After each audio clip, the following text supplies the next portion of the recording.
makes your memories so authentic? Well, there's a bit of every artist in their work. But I was locked in a sterile chamber at 8, so if I wanted to see the world, I had to imagine it. Got very good at imagining.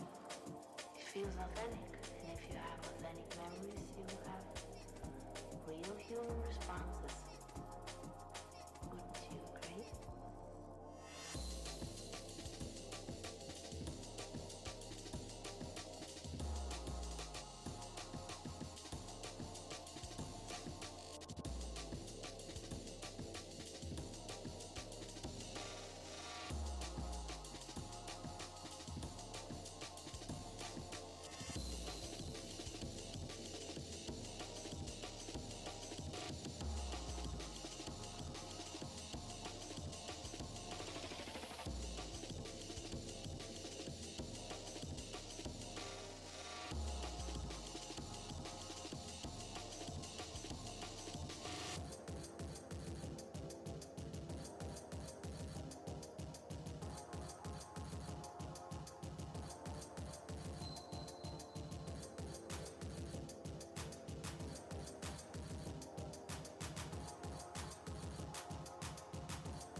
Hello.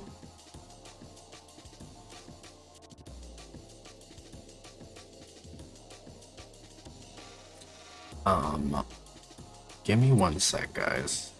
My VTube studio is lagging, so I'm gonna restart it real quick.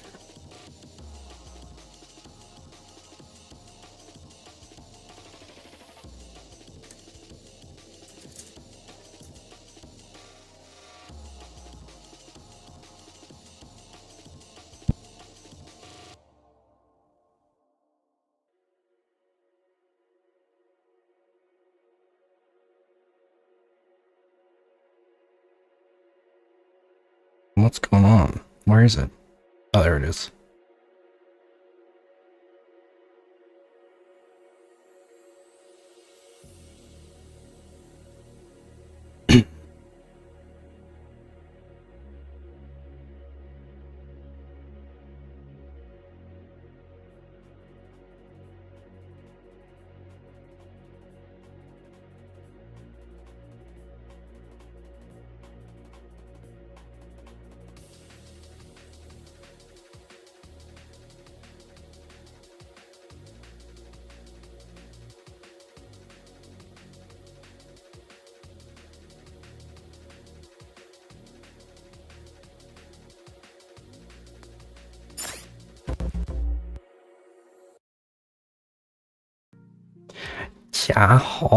Hi everybody, welcome back to another Space-tastic stream.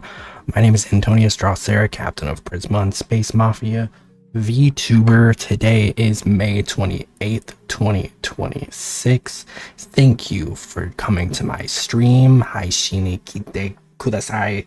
Kudasate arigatou gozaimasu. Just adding more and more every month. Hello. Hope you're doing well. I know we didn't stream yesterday. I have been very deep in the rigging trenches, so apologies. So we're doing yesterday's stream today, technically. Happy belated Otter Day. It was Garbanzo's special day. Well, his second most special day. I guess the first is his birthday. But nonetheless, happy World Otter Day belated. We didn't really do much. We just watched some TV. So nothing really different. Nonetheless, we had fun. Got some food today, and I've just been hammering away at rigging and also editing. I did a new little short. It's been a minute. It was a pretty long short, but it was fun. It was fun. I sat down for a good like 3 hours, just really going to town on it. So go check it out when you get the chance. It was fun. I do want to do more shorts again, but I think I need to strive to do like more like bite-sized shorts, because I keep making them like 1 to 2 minutes long, and it just takes forever. So I think what I'm gonna try to do more is do like shorter stuff, like much shorter than what I've been doing. We'll see. I always say shit and then it never ends up happening. But yeah, a lot going on. We did touch up Tuesday a little bit on the Hollow Stars situation. I don't know. I felt like I wanted to speak a little bit more on that. If I can have your ear. For those who don't know, after some restructuring a few months ago in a Hollow Live cover, one of the biggest VTuber agencies, they decided that they are no longer financially supporting their Japanese male talents, and have basically said, you know, you guys can stay with us, but you're not gonna have the same like perks that the female talents get, basically. You may be thinking, what? That's crazy. Yeah, it is crazy. It's absolutely gross. You know, I mean, it's always been my understanding that I think in general, on average, you know, male VTubers can reach the heights that other female VTubers do, but it has always been a very female dominated space, right? And I think that is a big component of it, you know, because I think they are not making them as much money as the women do. But I think it's very frustrating. I think it's very frustrating that you would just basically give up on your talents like that, and basically say, like, you know, you can't do anything remotely like our female talents are doing. I think that that's silly, and honestly, if that's what you're, you know, if that's your MO, I think that you should honestly just go ahead and give those talents their IPs and let them leave the company if they so choose. I think that that's very disgusting, and I don't know, I'm gonna say it, you know, I feel very strongly about this and very disappointed. And this disappointment has continued because half of their talents were announced about 2.5 days ago to be graduating from the company, not keeping their IPs, And it to me, it just reeks company mismanagement. I've felt for a very long time that this company, gets a lot of good rep, despite the fact that it's still an agency, and agencies will always be agencies. I think I have an issue with agencies as a whole, but I also have an issue with Cover and the way that so many people seem to come to bat for them. These are 6 individuals who are potentially losing their livelihoods, and to say that they made the decision to leave, I think is a bit silly, because it's kind of a no-brainer. It's kind of like, if you're not going to support somebody as a company, it's like basically saying like, hey, we're not going to pay you anymore, but we're going, you can still stay with us. It's like, well, of course I'm going to leave then. So I think that that's just repulsive, honestly. And I feel just very, very gross about I'm not talking to you, Siri. And I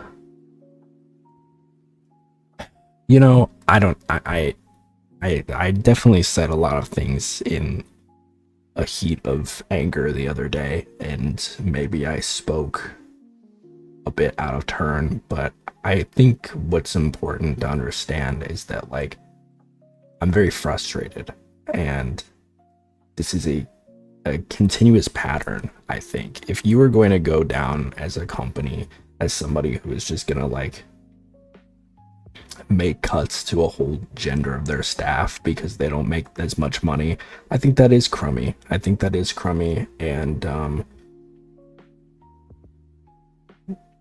you essentially told many of these individuals, first of all, you scouted many of these individuals, which is, from my understanding, fairly uncommon in the VTubing space.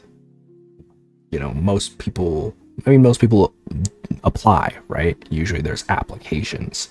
There's a whole application process. But in a lot of cases, with a lot of Hololive, Holostars talents, they have been scouted. They have been asked to join. So at that point, you are putting their entire livelihoods on the line. I do think that adds an extra layer to this tomfoolery. I think it's a little ridiculous, and I wouldn't be surprised if we see more cuts in the future, because it seems like Hololive Cover wants to continue to branch out into other mediums. They tried to branch out into like the VR metaverse, which was a catastrophic failure. They announced that they were closing that down a few weeks ago,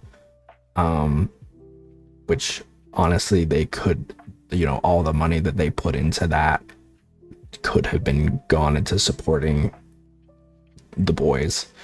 And they keep trying to push this mobile game, which I don't even know if it's gonna do numbers. I really don't. I don't even know if it's out. Is it? I don't know. This mobile game with only the women, and that's the thing, is like they continuously build up this whole narrative of separating the men from the women. So the men have no chance. The men have no chance to, get any engagement whatsoever that, as a company, you should be giving them. And this isn't to say, like, if you're a small company and like your talents aren't, thriving to the extent of like someone in Niji Sanji, for example, or Hololive, if you're a small agency, I don't expect the same perks, right? But I do expect the same perks throughout. I think that if you are a talent in an agency and you are not being given the same opportunities that the other talents are being given, how are they going to grow? How are they going to get to a point of being more well known? You're setting them up for failure. And at the end of the day, you've basically made this promise to a lot of these talents. You told them, come to Japan and you can use all of these all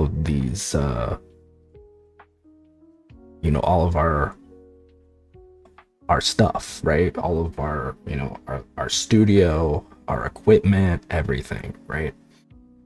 And then suddenly you say, oh no, you can't do that anymore. I think it's ridiculous. I think that's ridiculous. Absolutely ridiculous. I think as a company, that is ridiculous. And I don't blame these boys for graduating. I really don't. I don't. They were, covered plate in their face, dude. I don't know how else to say it. Like, you make all these promises and then you say, oh no, you can't use them. You can't do this. We're not going to give you funding for projects. We're not going to give you funding for group stuff. We're not going to give you funding for merch. We're not going to give you, new outfits, this, that, and the third, right? I think that is extremely vile. And I think anyone that is still defending this company at this point needs to have a reality check, especially the people that were so heavily critical of Niji Sanji, which, let's be clear, there were many things to be critical about Niji Sanji when everything was happening, when it was. I think there are many things to be critical of agencies in general, but one thing that we're not going to do is sit here and praise this company for their blatant disregard of any remotely appropriate treatment whatsoever. I think that it's laughable. It's laughable, and this is on par with that of a black company, of a company that is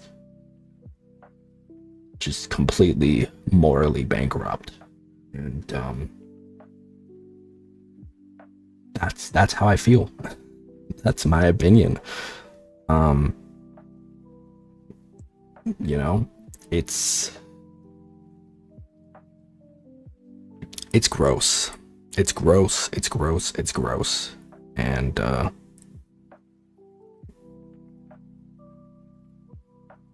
somebody's gotta say it. I was busy making me more food. No worries. What's up, Tragic? But yeah, I don't know, dude. It's very frustrating. At the end of the day, I wish the boys the best. I mean, imagine if I said tomorrow, hey, I said to the other Prisma boys, I said, hey, no more collabing. No more collabing. We're not collabing anymore. But we're still a group, right? I think that would be like, well, what's the point, right? That's something that they have had to reckon with. They can't collab anymore. They can't do group collabs anymore, which is like, why?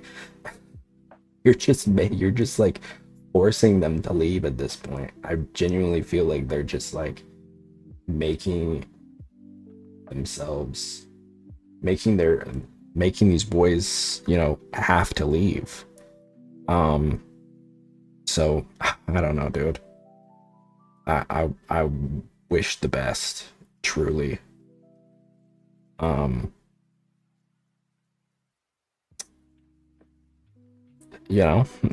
It's It's crazy. I'm honestly at a loss of words.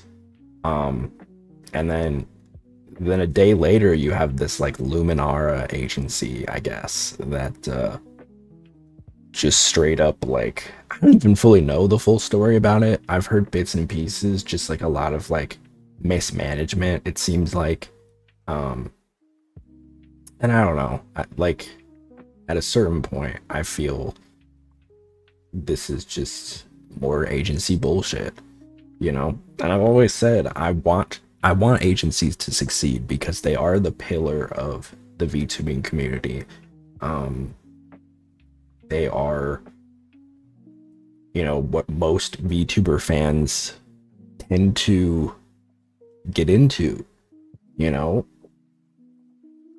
at least many, right? They tend to be their first exposure. I mean, that was my first exposure, right? My first time seeing a VTuber, other than of course Kizuna I, but you know, my first time actually like fully watching a VTuber and like getting ingrained with VTubing as like as an actual tangible thing was watching Mista and Niji Sanji. And I don't know, I think, you know, my belief is that I want agencies to succeed. I want agencies to be, you know, I want them to thrive, right? But I don't know. Maybe the more that VTubing as like a medium progresses, the more that people are just realizing that like they don't need these contracts, right? I don't know.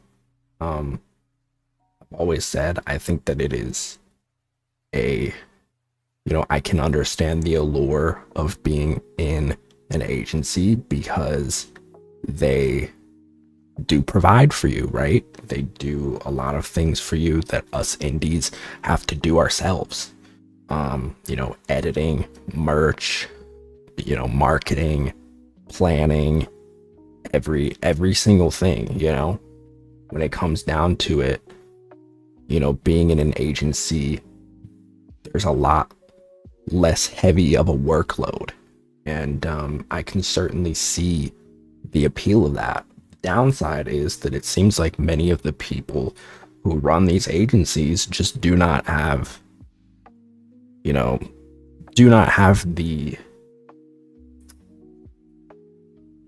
the best interest of the people working for them, which, you know, you could argue is most companies, right? But I think when you are selling people as products, I think that there has to be a lot more care that goes into that, because you have so much more empathy that goes towards the people that work for you from the fans.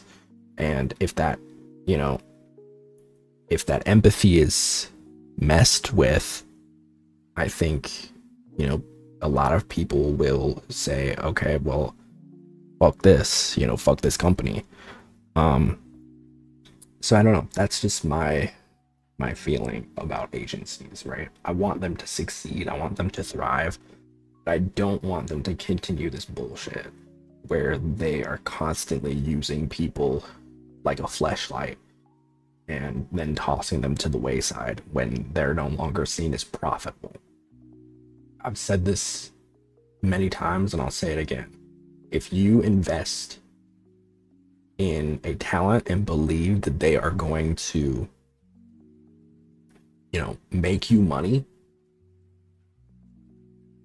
then their failure says a lot more about you as a company than them, right? Because you believed in them, you saw their potential, and they and you know, granted, they owned up to their potential.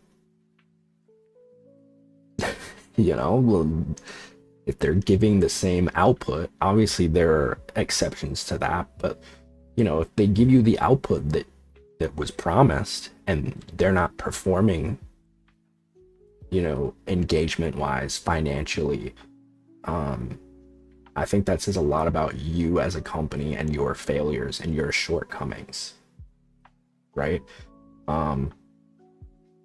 Because a talent can only do as well as the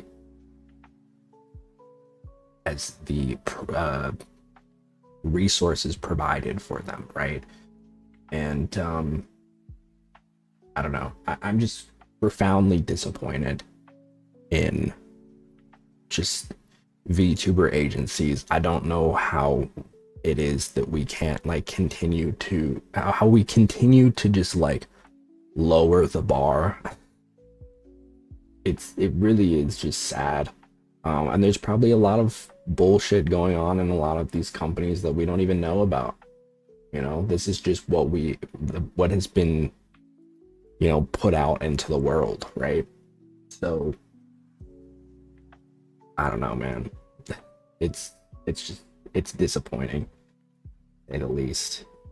I really hope that it changes soon, but I mean, I'm not counting my luck by any means. So yeah, that's that situation. Pretty sad, ultimately. I don't know. What else? Been listening to a lot of new music recently.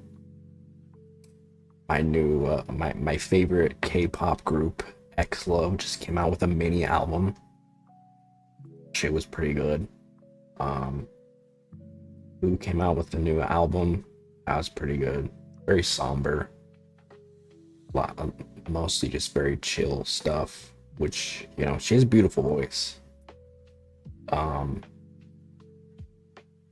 I'm used to her doing a little bit more, you know, electric stuff. But it was good. It was good. I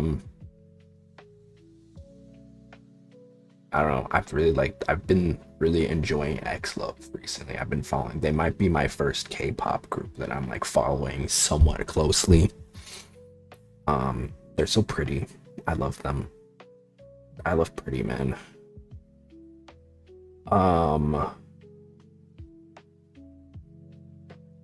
What else? Oh, this one's fun.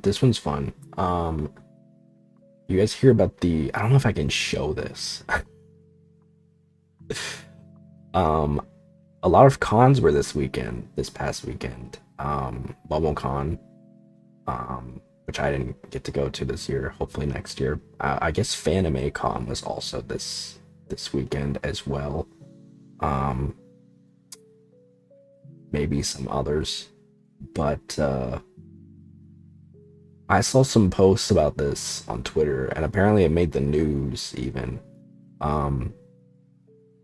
You know, conventions always have very crazy stuff going on, right? Especially like the nightlife. There's always a lot of like silly stuff.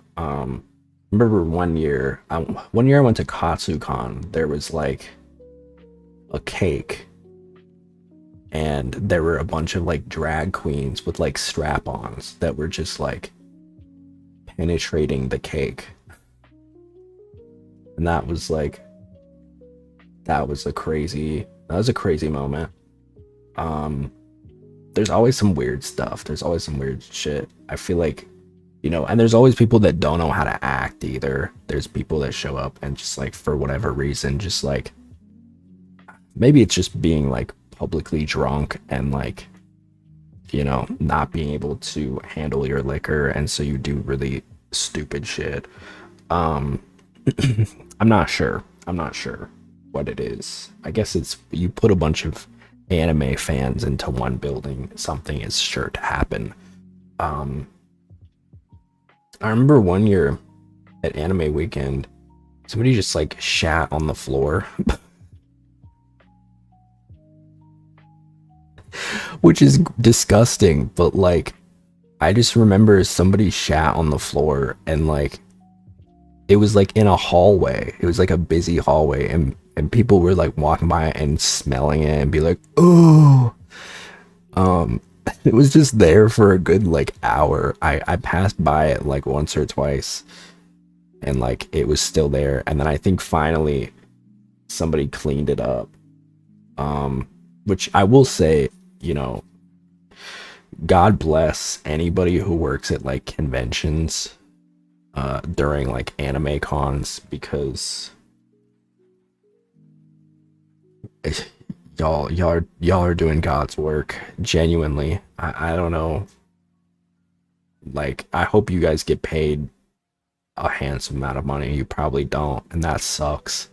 I always try to be respectful whenever I'm at like a convention, because there are situations where like conventions or like you know, host hotels will be like, we don't want you guys anymore. You guys have been absolutely terrible. So, and I don't blame them, you know, I don't blame them, because like you know, some of the shit that I've seen is absolutely the worst. You know, I've seen hotel rooms just absolutely trashed. You know, and I don't necessarily feel bad for like, you know, the big hotel companies that own them. I more so feel bad for the, you know, the people that have to clean up after it, right? Because those are the people that are probably not being paid a lot of money. They're being, you know, they're having to do stuff that is like outside of their normal job routine. You know, it's just not good. It's not good. And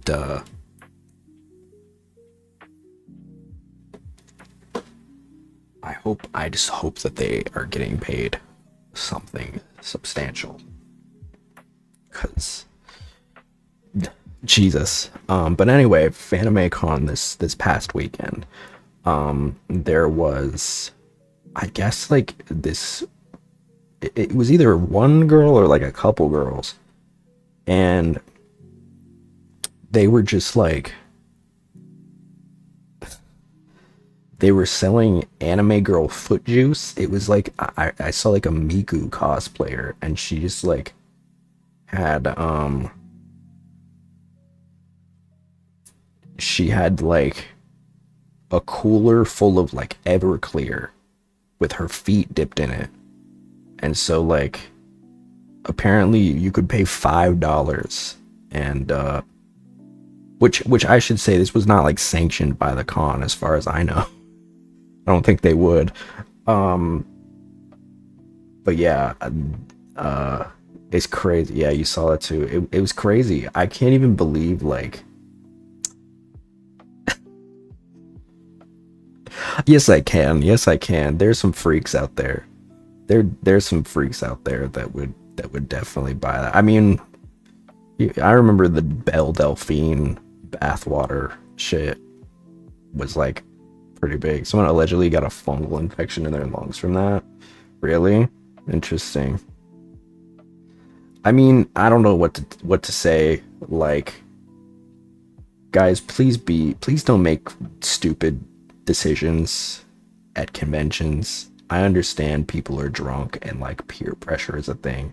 Please don't drink anime girl foot water. It's just not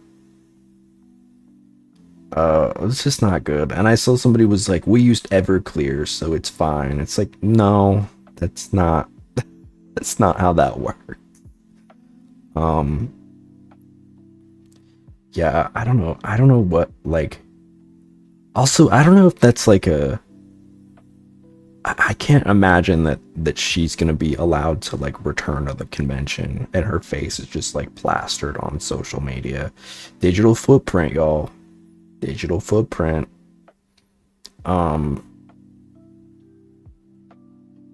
There's always some crazy shit happening at conventions though. I'm all for good, clean fun, but like, no. I'm also very avidly against just like giving random people alcohol. That just is not safe.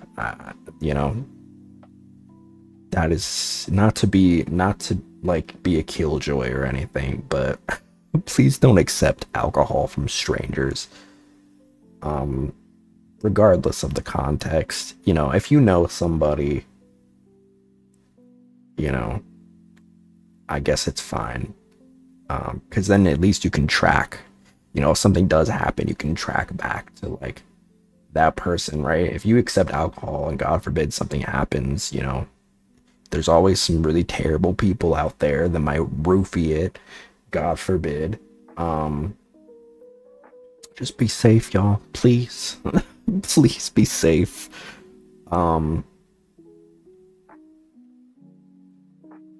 It's scary. I don't like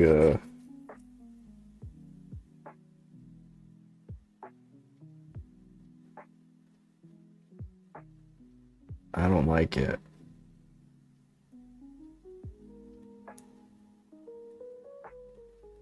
And then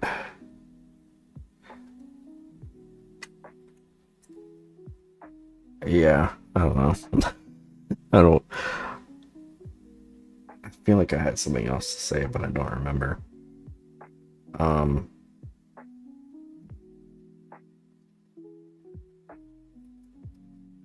Stop being perverted.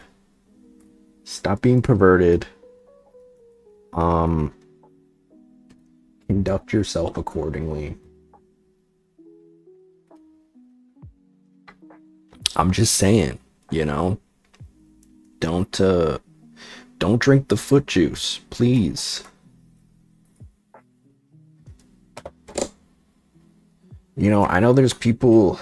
Oh yeah. Also, you know, don't leave your drink undetected, unprotected. If you have like a drink, carry that shit with you. The minute that your eyes are off that drink, the minute it needs to go in the trash. It's better safe than sorry. Because there are, you know, it sucks that we have to like have these conversations in the first place, but like there are just really sick freaks out there in the world that will do really terrible things just because they're disgusting people, you know what I mean? So be safe. Just be safe. If you get invited to a convention orgy, don't go. I made the unfortunate mistake of showing up to one once without knowing that it was an orgy.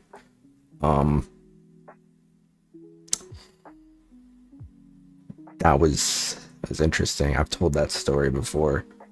It's definitely not you know, I'm all for doing whatever as a consenting adult, but like, you don't know these people. You don't know what's going on. They might got the clap. I don't know. There may be, you know, there could be somebody slipping in there that isn't supposed to be there. You know, just carry yourself accordingly. That's it. And don't drink the foot juice. I don't care how attractive the Hatsune Miku cosplayer is.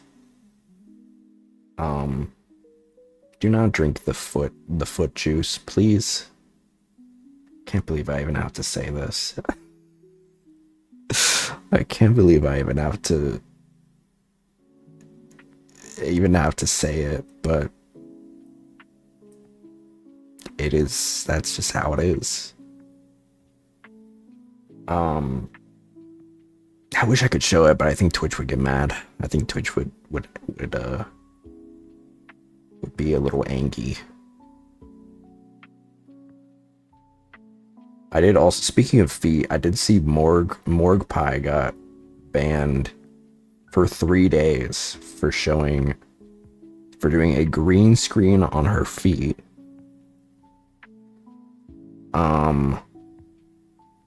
Which I do think is against Twitch's TOS, for the record, but I find it weird that she wasn't banned when she had 2 guys show up in full body latex, like dog BDSM outfits, since that seems to also be against TOS. But She's always saying, oh, you know, I always follow the rules. Nope. You got banned this time, sister. I'm all for sex work. I just think if you're gonna do it, you need to know what's acceptable on the platform.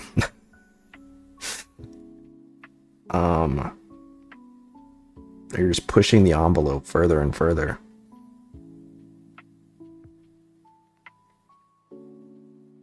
She's weird though. She's weird. She's never sat right with me. I feel like she just does shit to do it, you know. She gets the shock value out of it, and then everybody else has to suffer for it, because there have been many times where this woman has made like extremely insane insane shit on stream, and then like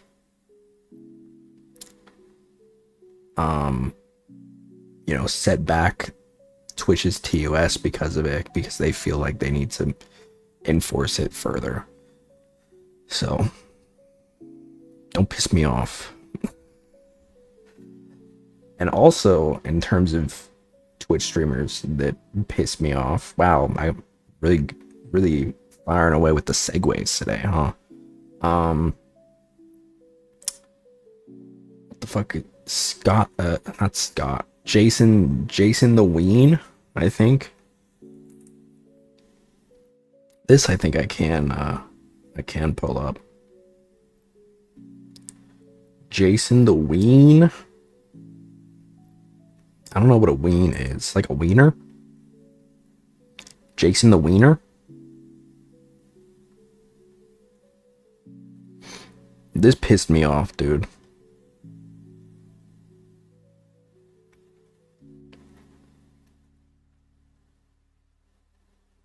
So many of these big streamers that do like the IRL streaming stuff really piss me off, because like they're so content brained that they just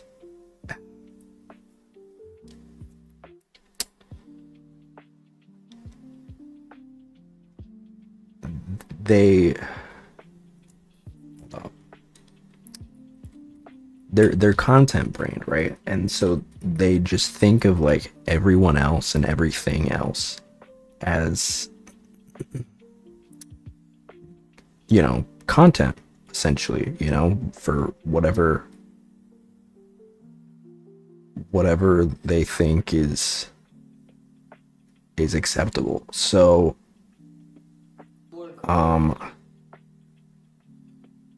so I guess he's FaceTiming with Maya Higa, who is she's chill. I like her. She's a Twitch streamer who she has like a whole animal sanctuary, and she makes a lot of like educational content about it. And I think that's really important to discern from this guy, right? Because like he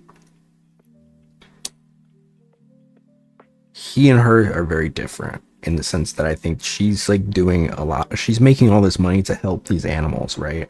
You know, she's got this sanctuary to conserve animals, to, you know, for whatever reason have been put in bad situations, right? So I guess he thought it was a good idea to FaceTime her while he had like a whole petting zoo in his backyard, which is just it's just very trashy.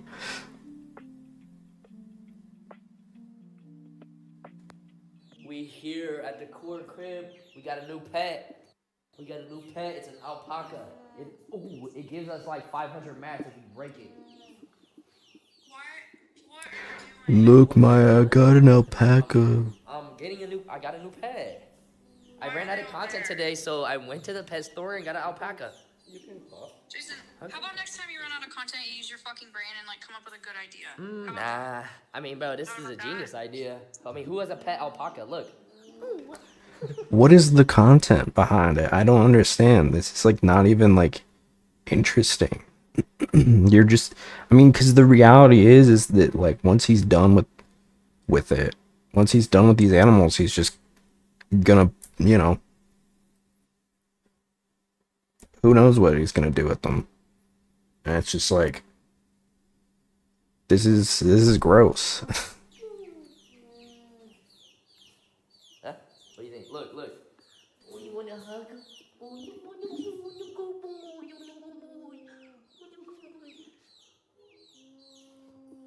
So she hung up.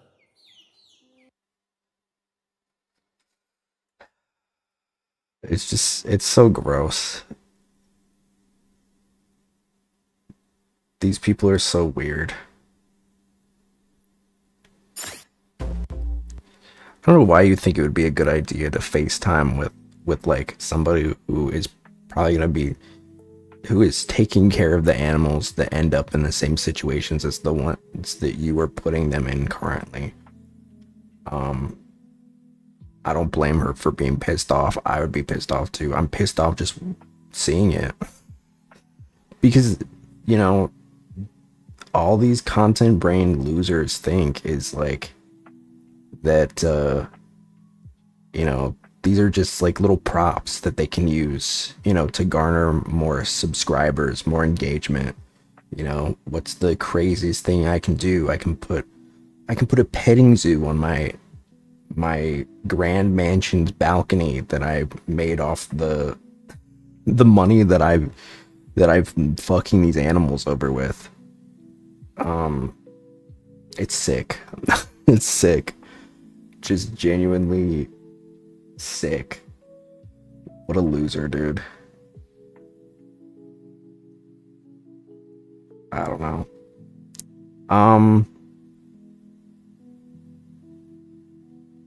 I guess we'll save. I've got some other content. Maybe one more thing, because we're almost an hour.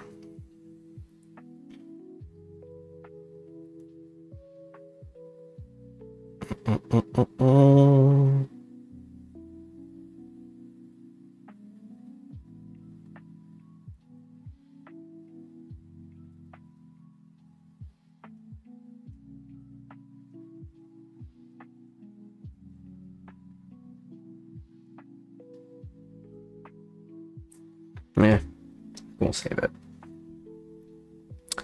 I think I'll save it.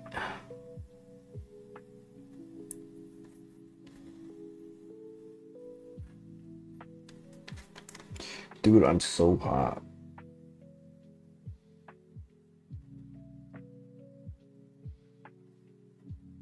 Oh my god, I left my lettuce.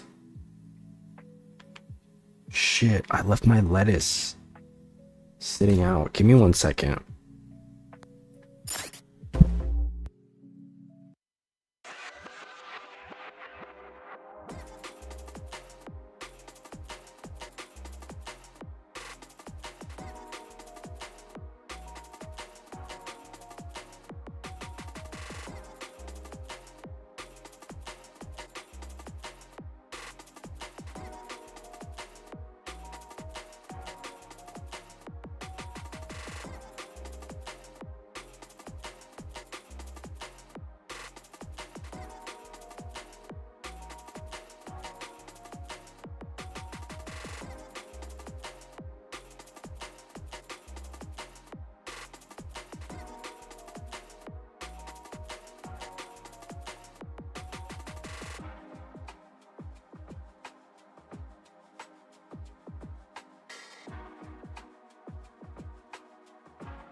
Sorry, I totally forgot that I left my lettuce sitting out. I got groceries today, and I left my lettuce sitting out.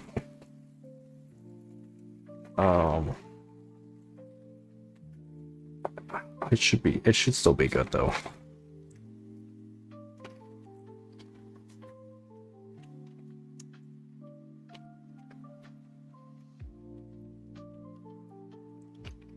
I will just say, listen, I'm all for like creative content, doing crazy stuff, but if it's at the expense of like other people and also animals,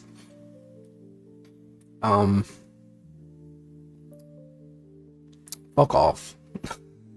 You know, fuck off.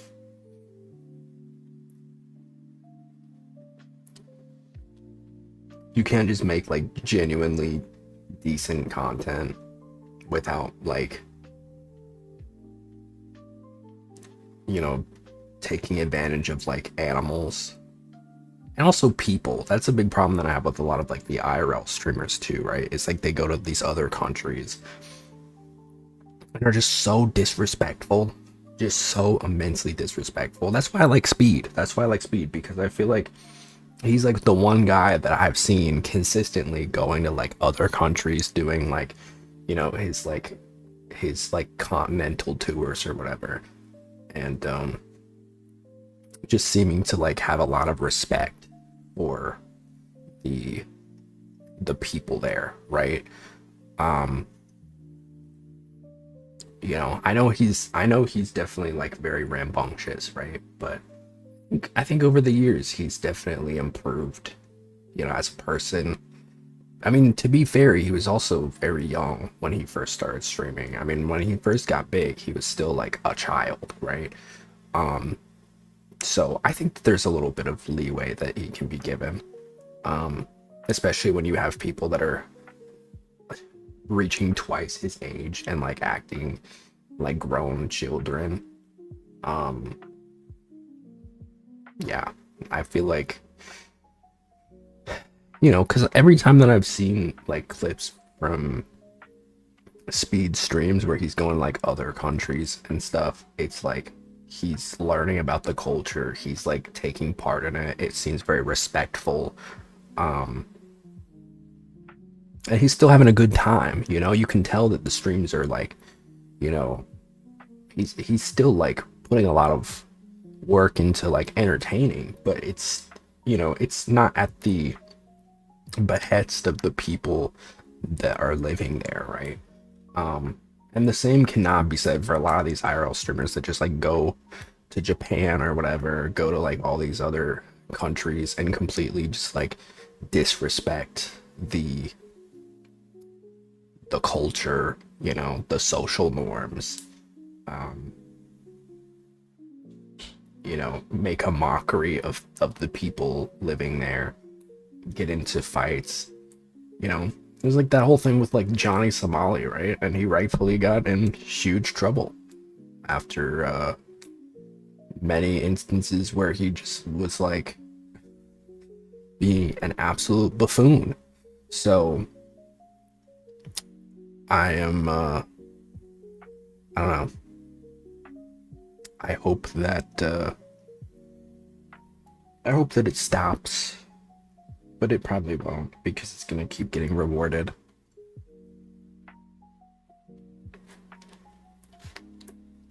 Such is the life that we live in. We live in a society. We live in a society.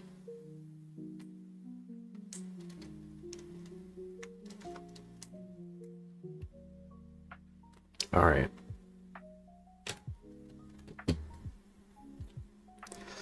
Let's jump into Ace Attorney. Ace Attorney. Oh. I got some cookie dough. Don't mind me. Snack. I didn't have dinner. I usually have dinner before stream, but I forgot. I'll have that after. So I'm gonna get a little snack in me.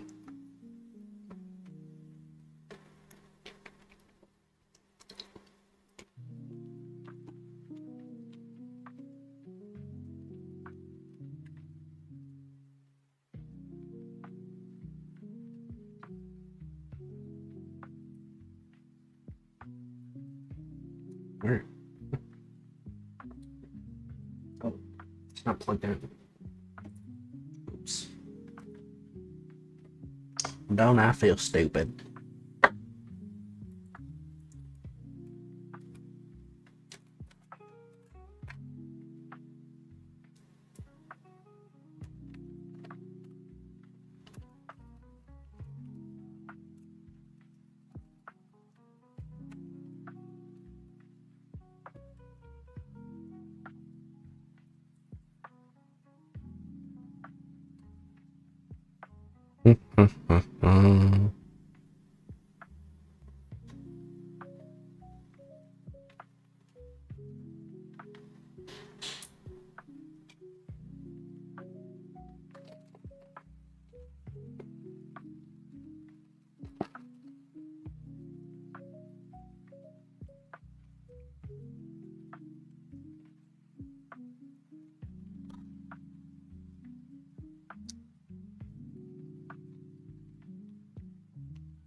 All right.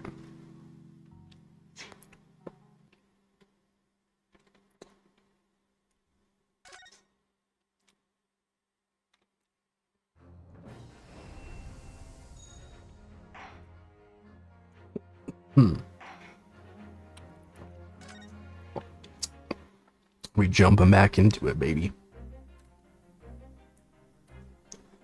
Alright, we're doing this. We don't need the death counter. We're doing this Twink's work for him.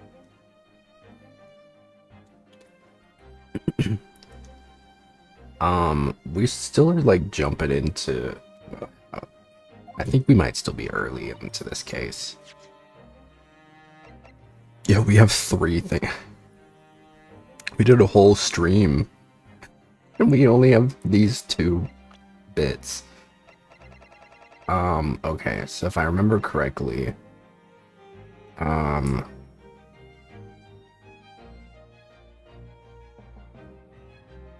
who is this? Oh, this is the detective, yeah.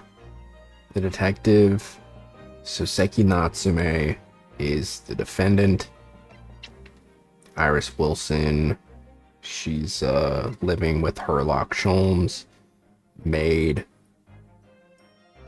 and John Garadeb. I guess we're John Garadeb is the landlord of Soseki Natsume's living arrangement currently.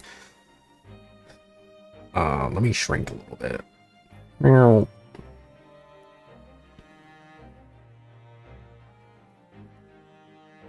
That better?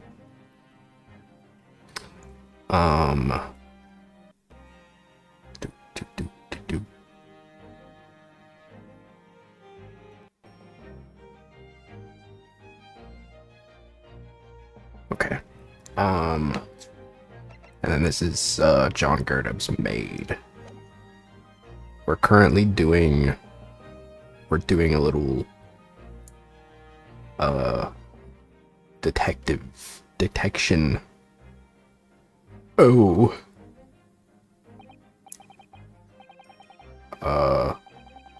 She said, or Sholmes said, my deductions can be startlingly sharp.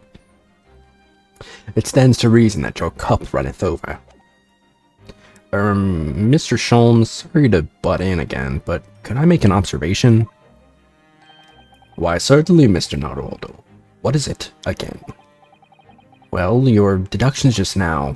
Do you really think a lion could have fit inside a room of this size?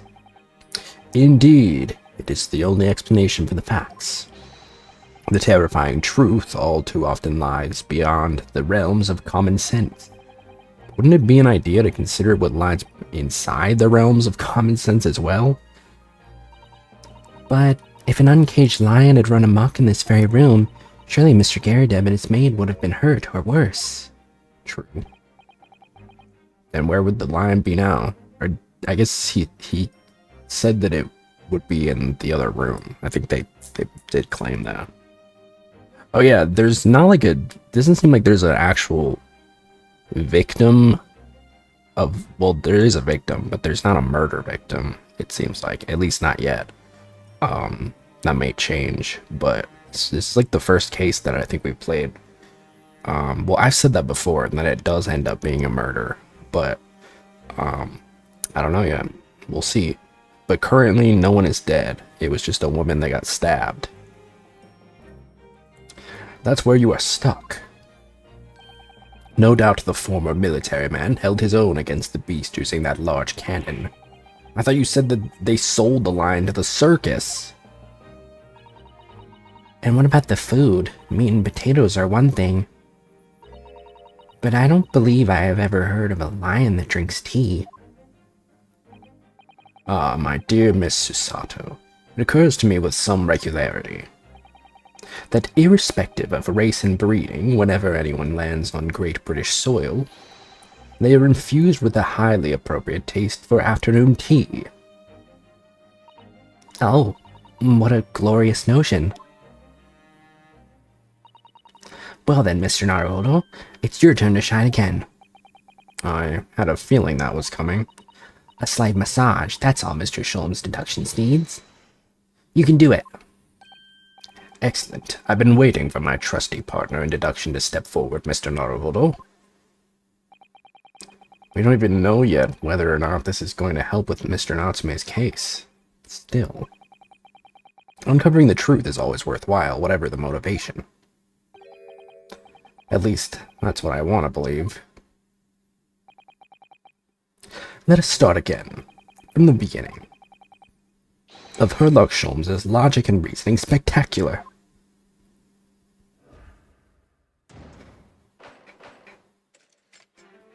Hold it, Mr. Sholmes. Rampaging Asiatic lion. Or Asiatic. It's like Asia, right? Asiatic. Is that what Asiatic means? It's of the Asian nationality. Not nation. Well, what do you call it? Because a nation is a country. What would you call a whole continent in terms of nationality? Is it also nationality?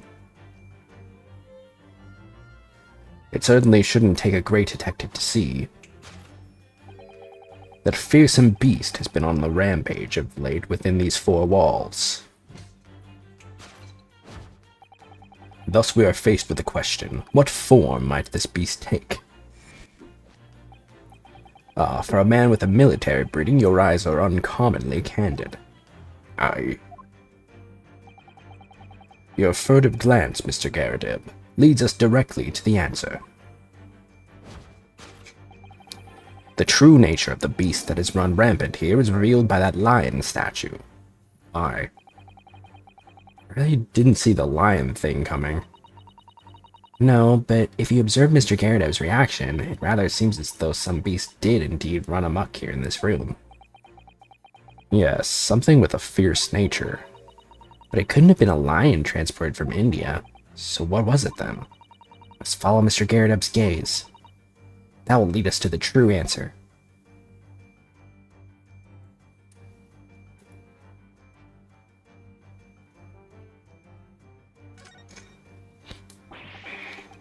These are shells for the cannon, are they?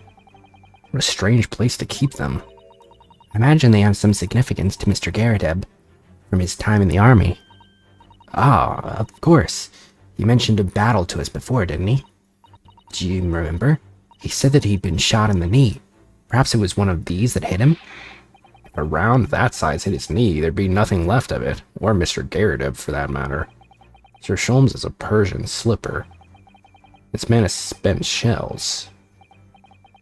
Perhaps it's customary in Britain to display, well, rubbish on the mantelpiece.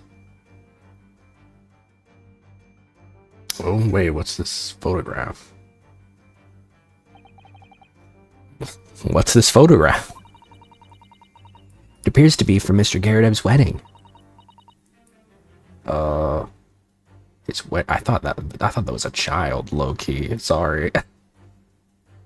Looks very happy, doesn't he?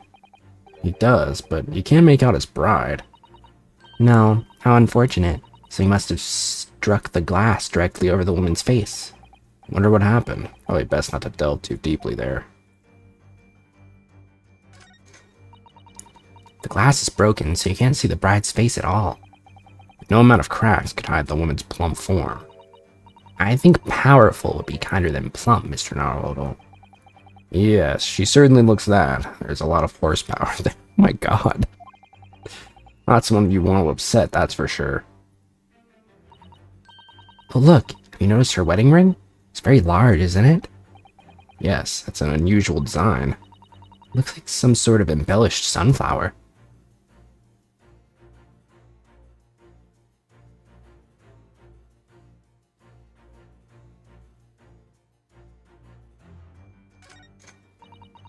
This must have been when Mr. Garabeb was still in the army. He seems to be carrying his rather stout bride effortlessly and beaming a smile at the same time. I suppose he was very strong in his younger years. Hard to imagine now, he's as thin as a rake.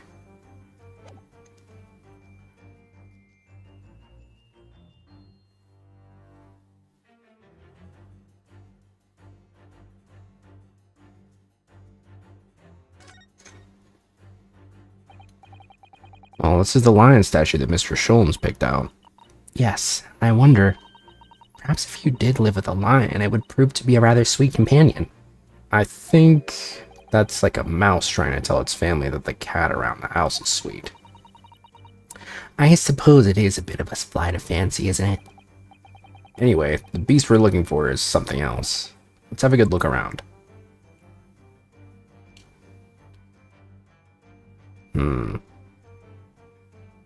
Could it have been the shells? I mean, there is like a shattering on the frame. Let's see the shells. Nope.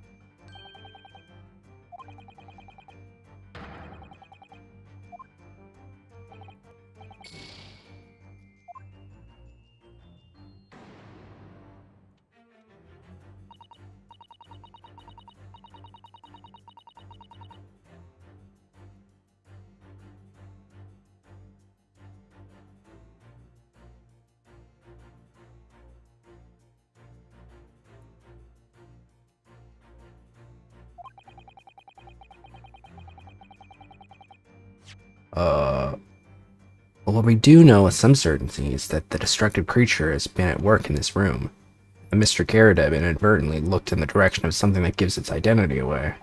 Yes, if we investigate thoroughly enough, we ought to find the answer. I mean, it's the shattering.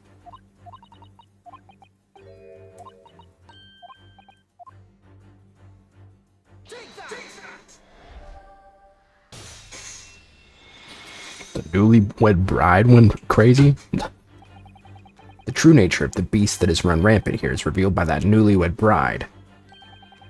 Precisely, Mr. Naruto. No other explanation could possibly fit. Yes, this framed picture, the framed print pictures your wife, Mr. Garabeb.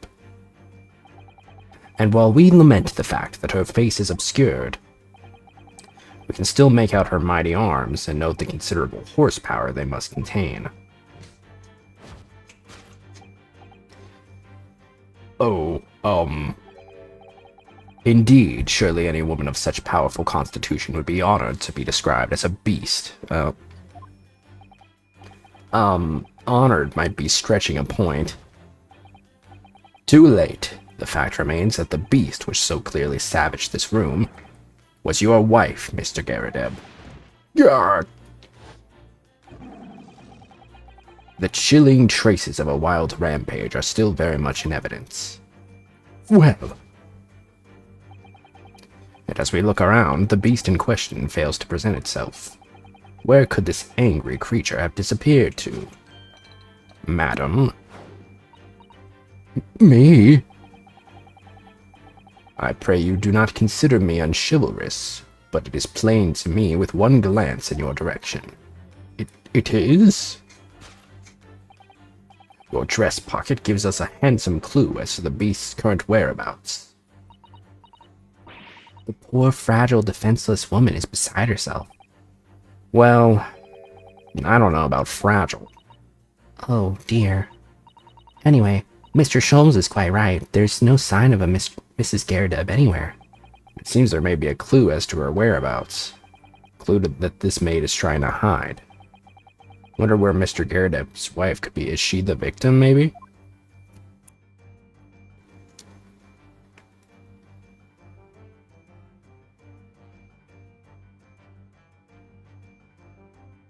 Ooh, wedding ring.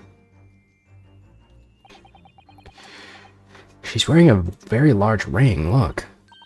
Oh yes, a sunflower design with some rather nice embellishments. It's on the ring finger of her left hand, which means it's surely a wedding ring. Looks like it's on there for life, too. Can't imagine it would slide off a finger of that size. Damn! That's something to think, Mr. Naruto, not to say. Do you know Mr. Garabib's wife in the photograph had a ring very much like this one? It was a large sunflower design as well. Really? You have a great memory for these things. I mean, it was literally like 2 minutes ago. A large sunflower wedding ring. It's quite a coincidence they have the same ring, isn't it?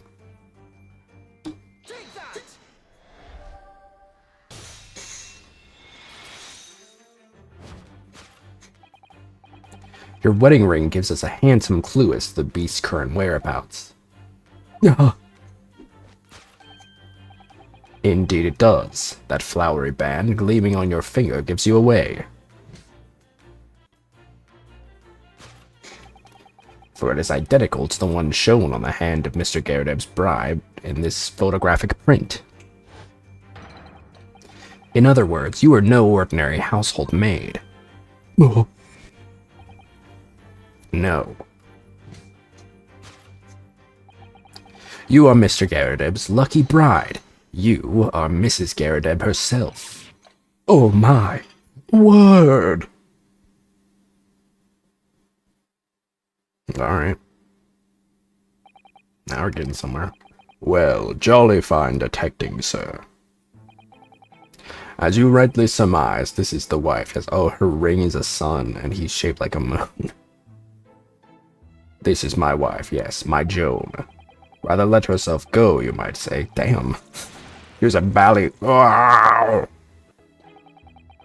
It would appear that you don't live in the most comfortable of circumstances. After all, you are a retired army man, yet you are in the business of renting out rooms. I would assume, therefore, you have insufficient means to employ a maid. Would that be correct? Not right, I tell you. I was second lieutenant of the 3rd Regiment. A man has his pride, don't you know? By golly, it's a sorry thing when a chap can't even afford to have a single maid in his employ. Employee? I don't know. Yes, here in London, one is rather judged. A household cannot be considered worthy of society if it employs no staff at all. Though in my considered opinion, such concerns about appearances are a folly.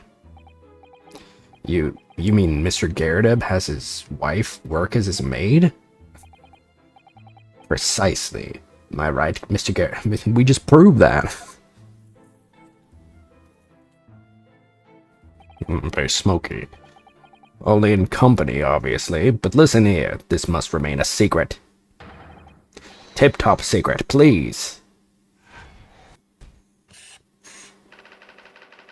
The raging wife of Mr. Garabib. Well, why was she raging then? That opens up another question. Carpet gnawed on by the raging lion. Now, Mr. Garabib. It is plainly clear that you still have deep feelings for this formidable beast. Indeed, in that blithe pose, the distress this loss has caused you is veritably tangible. Your head weighs heavy on your shoulders, and that's not because of your heavy-ass hair. The pain you feel being revealed by that supporting arm. Sir Sholmes is quite something. He's still calling Mr. Garab's wife a beast. Yes, as a woman, that feels rather uncomfortable. But Mrs. Garab is standing beside her husband as we speak. In other words, he hasn't lost his beloved at all, has he? Oh, how true. So perhaps that supporting arm that seems to be propping up his head has some other significance then. Yeah, he's pissed off. We're prying into his personal life. According to Mr. Sholmes, Mr. Garab's pain is tangible, though. Look at that pose of his. What can that pose of his really signify?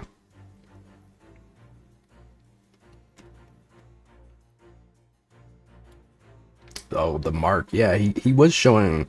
I wasn't sure if that was just like coffee, but I'm guessing it's a slap to the face of a scorned wife.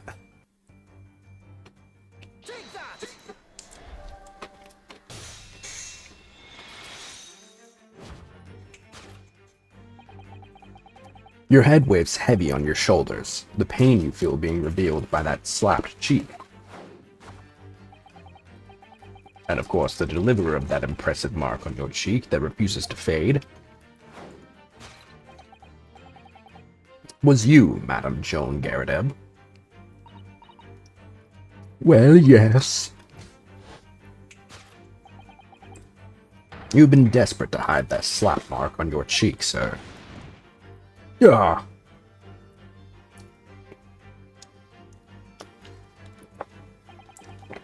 How the blazes? How did you work that out, man? Nothing escapes the notice of one trained in the art of observation, my dear fellow. That's why you haven't looked directly at us even once. Keep your other side from view. Well, Now, let us proceed to the next conundrum. Why were you subjected to such a violent slap? In other words, we must ask ourselves what caused Madame Garab to fly into a rage. And we need only follow the direction of your gaze to find the answer. Yes, it is the pile of bills that has given rise to the pain you suffer. Didn't Mr. Sholmes say that the bills were all for lion fodder? Yes, but now we've established that the lion never existed, which can only mean that the thing responsible for gobbling up all that food was Mr. Garab's wife. Mr. Naruto, she's a person, not a thing. Yes, well, she's also a person who gave her husband a mighty slap round the face. One so hard that it left a perfect hand mark, in fact. Yes, why would a woman want to hit her husband with such force, I wonder? I'd love to know the answer to that question.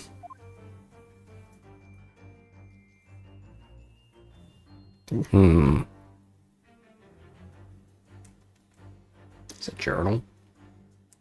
Bookmark. Ooh. Scandalous. Someone must be reading this book at the moment. There's a bookmark here, look. Mr. Garab is clearly an avid reader. Oh, wait a minute. I don't think this is a bookmark. Oh no, so it isn't.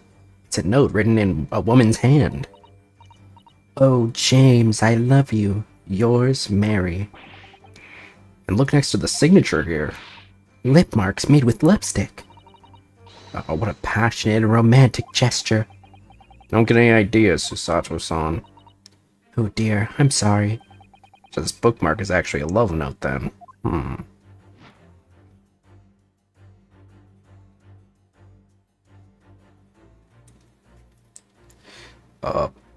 Probably that then, right? She's like, you're cheating on me.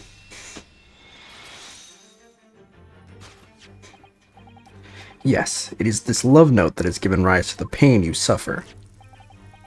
Oh, James, I love you, yours, Mary. Passionate indeed. Perhaps the sender of this note, a certain Miss Mary, is the fly in the ointment here. Gah! But I don't know the bally woman. You don't know her? That note wasn't written to me. It's just in the book. I don't even know how it got there. It was just in there, you say. Well, it said James, right? What's his first name? Oh, John. Yeah, who's James?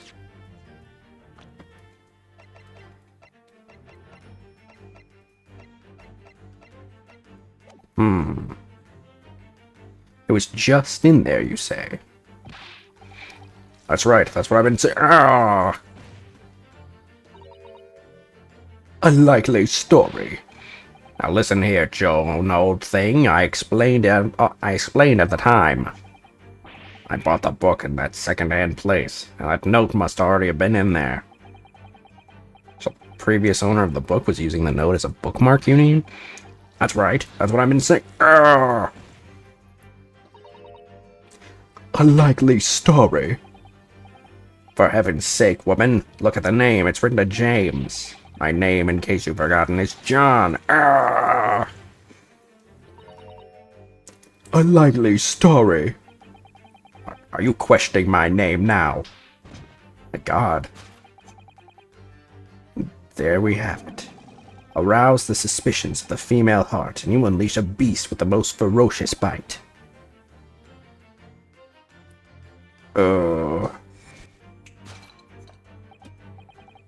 Now, in a final fit of rage, the ferocious beast carried out one last unimaginable attack. Unimaginable? The aftermath of which can be clearly seen by observing the carpet over there. Their expensive woolen carpet, if I'm not mistaken. Oh, dearie me. What could have caused such a destructive outburst? Ah! This time, madam, I'm afraid it is you who has inadvertently revealed the truth to me. Your wandering eye has settled upon the answer very neatly indeed. Yes, to explain the dire state of the carpet, we need only look at the Tower of Cakes. What is he gonna say? She's hangry? But surely Mrs. Garrett didn't eat the carpet. No, of course not. There doesn't seem to be any doubt. The state of disarray that this room is in is a result of her wild temper. No, that's true. So this is the last part of Mr. Sholm's seduction that we need to fix. We need only to follow Mr. Garrett's gaze, and that will tell Mrs. Garrett's gaze, and that will tell us the real answer. I'm thinking the candle. Alright, let's see what we can see. Yes.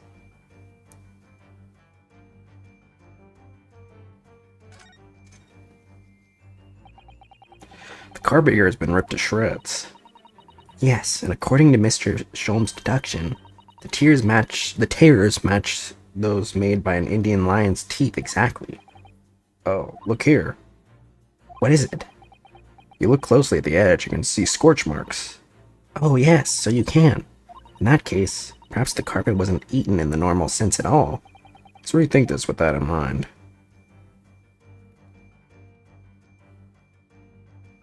Oh, the candlestick. Bam. Yes, to explain the dire state of the carpet, we need only look at the candlestick.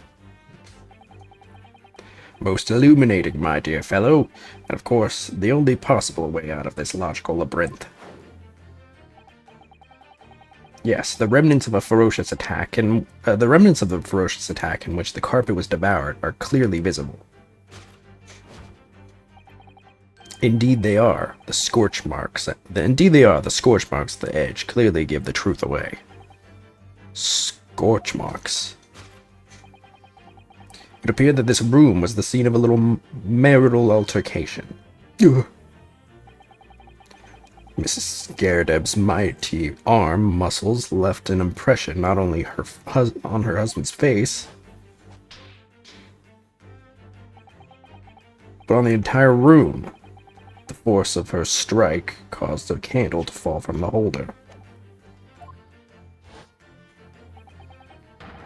and in seconds the carpet was alight, and the whole corner of the room in flames.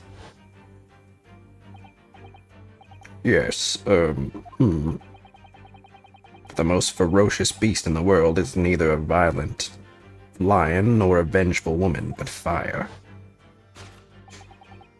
And in this room that ferocious beast bared its claws and ran amok. Eloquently put, my dear fellow. As you see, there is but one conclusion here.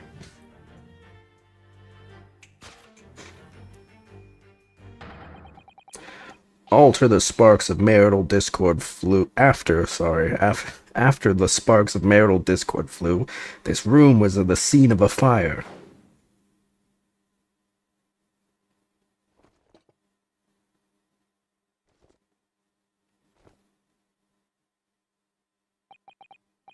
Mr. Sholmes, sir, I salute you!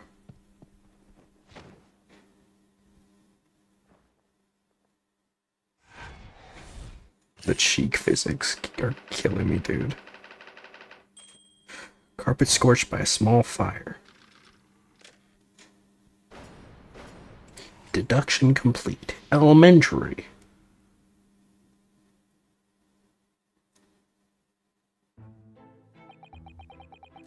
It's these dashed long winter nights, you know. Nothing to do but read in front of a fire. Luckily, there's a jolly good second-hand bookshop just around the corner. Buy all my old novels there. And in the pages of one particular novel, you discovered some rather illicit material. For which your wife admonished you harshly, it seems. Don't know about admonished. Demolished might be rather closer to the mark.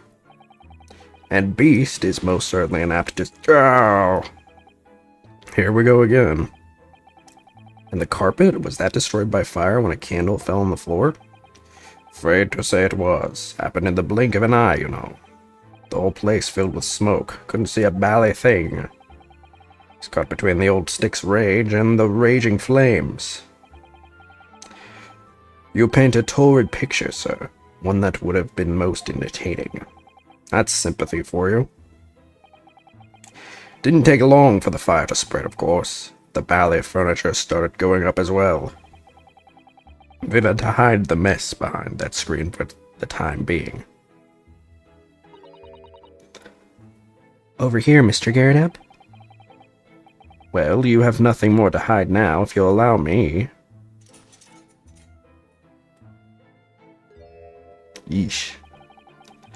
Had all my favorite old novels in that case. As soon as the fire got hold of them, that was it. Whoosh, up in smoke. Gosh. Then the wife started hurling at things at me. Jesus. What a terrible sight it must have been. There was I, back against the window, under heavy enemy fire. Incidentary books incoming 10 to the dozen. Worst of it is, I lost my favorite book called The Lion's Pride. The Lion's Pride. Ah yes, your notorious love of big cats coming through again. I assure you the title doesn't influence my choice in the slightest. So the poor man really did lose something dear to him as a result of the ferocious beast's rampage. Mr. Sholmes' deductions turned out to be correct once again.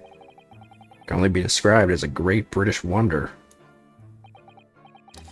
I tell you, it was total carnage, flames everywhere, and the old stick in full fettle. Out of interest, what time of day was that? I'm not sure I can remember. It was 2 days ago now. Let's see, around 5 o'clock, I think. Okay, I guess I did remember. So at exactly the same time, a terrifying incident was unfolding outside your window on the street below. Even more terrifying on the inside, I can assure you. The whole of Blighty could have been flattened outside my window at that moment. I wouldn't have noticed a dashed thing. Oh, really?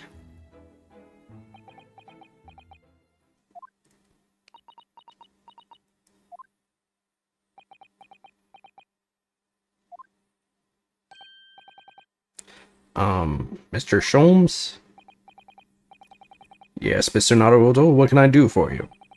Well, I think we've got to the bottom of Mr. Garab's situation now. But what does it have to do with Mr. Natsume's circumstances? I can't help you there, I'm afraid. What? My dear fellow, if you recall, I did say as much from the outset. I warned you that although I knew the retired army man to be hiding something, I could not be sure whether his secret would prove to be of relevance or not. I just knew you were going to say that. Now, Mr. Naruto, you mustn't lose heart. Bear in mind that all things fall into one of only two categories, those relevant to the case and those not. That makes no sense to me. Well, no matter. It is of far greater importance that you make up your mind now. Sorry? Visiting hours at the prison will soon be over. Oh no, is that time already? If we're to accept Mr. Natsume's case, we have official paperwork to attend to. So that's it. No more time to think. Perhaps you'd like to betake yourselves to bidding us farewell now. I must prepare supper for Mr. Garabeb. Oh, yes. I'm so sorry. Thank you both very much for your time. Saseki-san will be waiting for us. I'm going to have to give him an answer.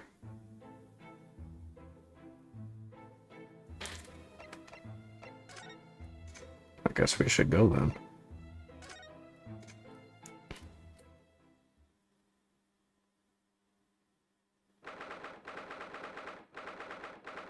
"19th of February, Briar Road." It's time, Mr. Naruto. We must hurry back to the prison. Yes, I know. Let's hail a care. Oh. What's the matter? It's like something's going on over there in front of the Garab's house. Hmm? Whoa. I know thee not, old man. Fall to thy prayers. Oh, are you calling the old man, you rum-looking niminy-piminy? There are more things in heaven and earth, Horatio, than are dreamt of in your philosophy. Who's this Horatio fella, eh? What are you on about? Excuse me. What the? Who are you now? I'm sorry, it just looked as though there might be some problem here. My associate here, Mr. Ryunosuke Naruto, is a lawyer, you see. A lawyer? What? If I can be of any assistance, I'd be happy to help. I'm from Japan, but I have studied English law. Just... Fine. I'll be on me way for today, but you mark my words. This ain't over yet. Get thee to a nunnery. Do I look like a bloomin' nun to you? Who's this twink?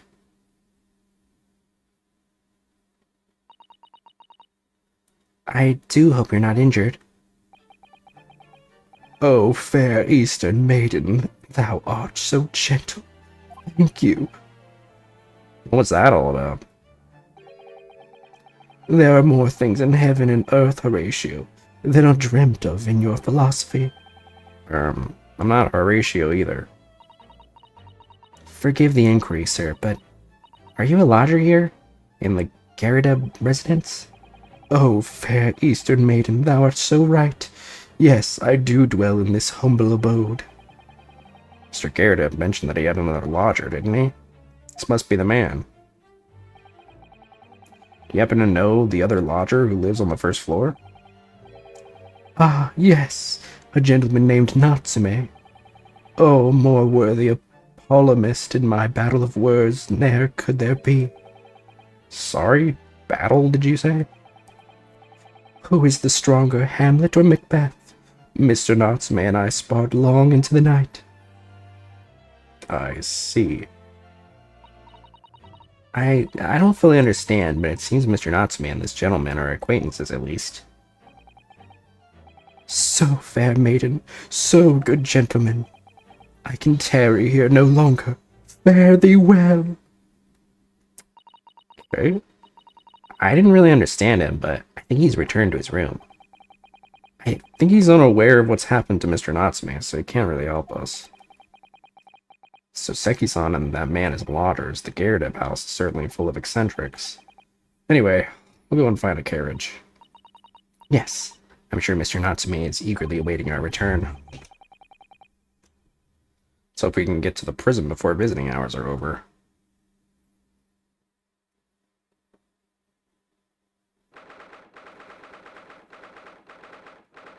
What was the voice I gave this guy? I think it was like a... It was like a... The My Pillow CEO.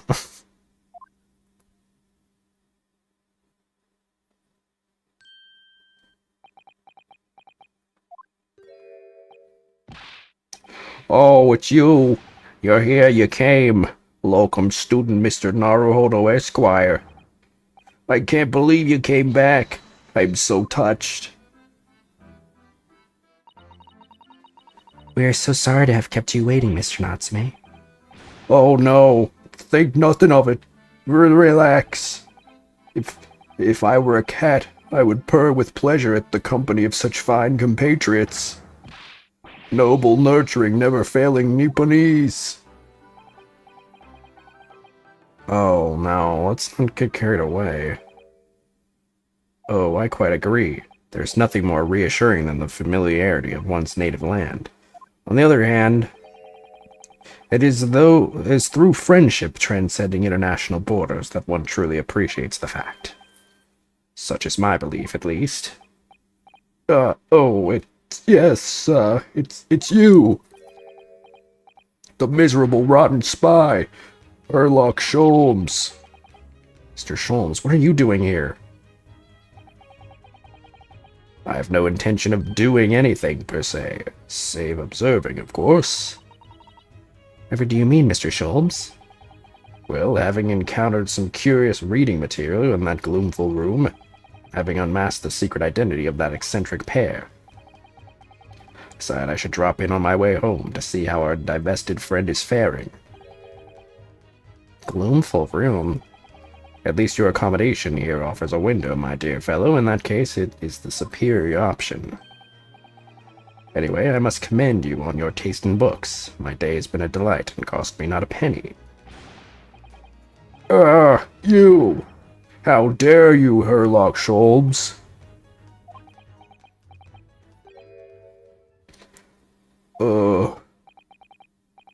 I've had it. I'm through. I'm at the end of my rope. I should never have come to Great Britain. It was a terrible mistake.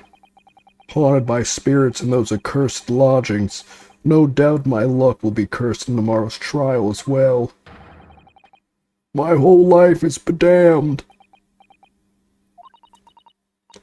What are you thinking, Mr. Naruhodo? Mentioned that once before, didn't he? His lodgings were cursed, I mean. And there is much truth in Mr. Mustache's words. What? Cursed is a wholly appropriate description, I would say. The man's lodgings, and indeed, for tomorrow's trial. What's that supposed to mean?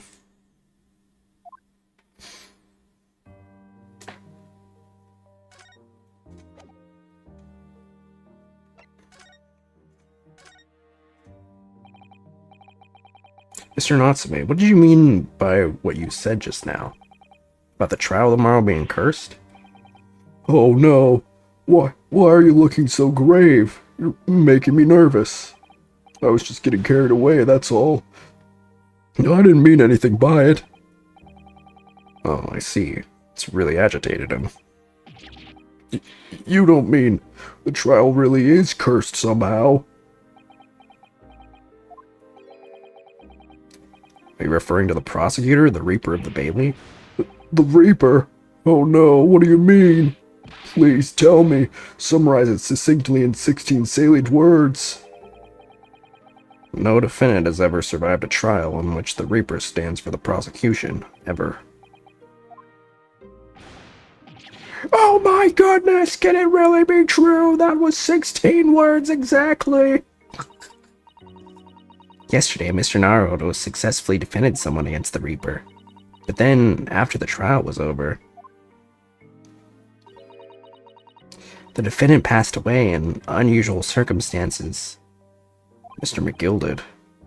What? Oh, I am impressed, Miss Susato. You have an eye for detail. Actually, the Lord Chief Justice told us. Mr. Sholmes, surely it can't be that having failed to have the accused convicted, Lord Manzeek's killed the man himself. Oh no, he couldn't have, surely. You have some wonderful notions. Sorry? The man isn't a mass murderer, he's a court prosecutor, my dear fellow.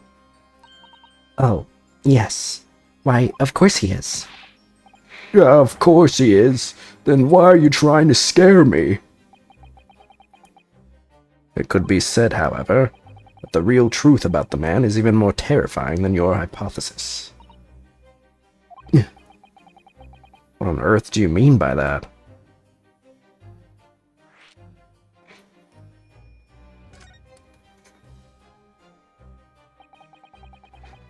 Van Zieks is a quite exceptional man. However, in London courts of law, exceptional does not equate to winning every case without exception. Yeah, that's good. So Seki-san looks like he's gonna cry tears of joy. As you are no doubt aware, in a British criminal trial, there is both a judge and a jury. The judge officiates based on the letter of the law, whilst the jury offers public opinion and common sense. It is an excellent system whereby the defendant's guilt is considered from several points of view. However, public opinion in particular is somewhat easily manipulated, true? Right. Criminals and corrupt lawyers, for that matter, can use it to their advantage. By any means at their disposal, contriving evidence, calling impostors as witnesses, and so on. By such underhand means, those who would want to are able to sway the jury. Which means that even in the light of irrefutable evidence, the prosecution can fail. It means the wrong verdict can be passed. And sadly is from time to time, my dear madam. It is simply the reality of the situation. And that's all right? Yep. However, those indicted by Lord Manzeek cannot escape justice. Their fate is sealed. Oh my.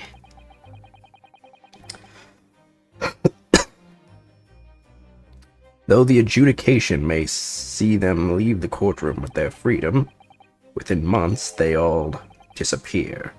It is most striking. Disappear? But how? By all manners of misfortune, sir. Perhaps they are trampled under a passing carriage. Perhaps they fall into the Thames and drown. The Thames? I don't know.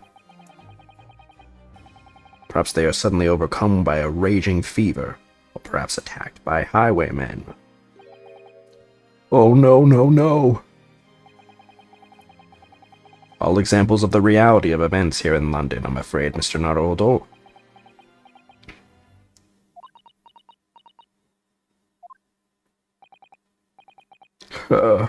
I knew it. I'm a dead dodo done for, doomed.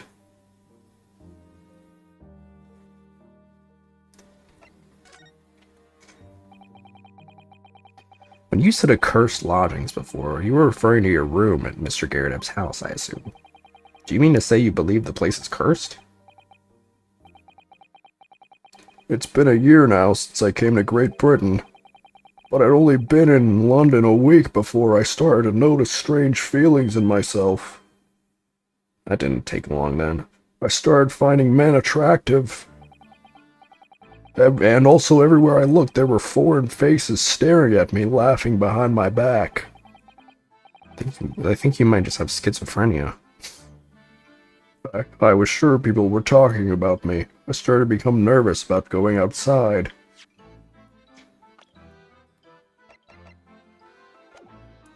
He's a little bit past the age where you usually get it, but...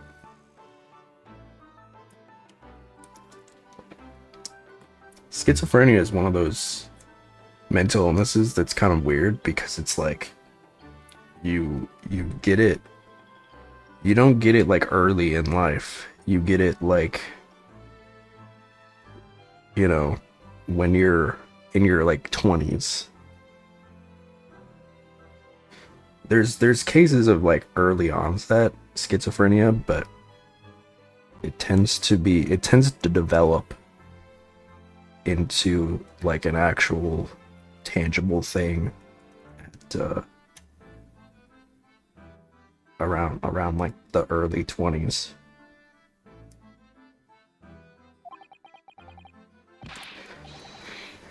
They were always staring at me all the time from dawn to dusk.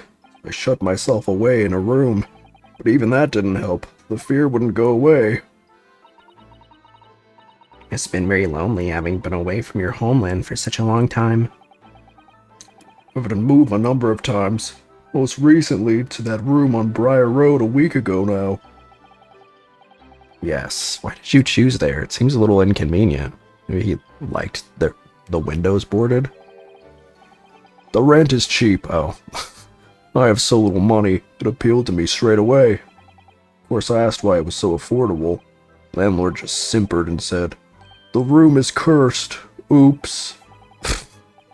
Quickly tried to cover his mistake, but it was too late, so I told him, "If you have something to say, then say it, but if not, don't mention it in the first place."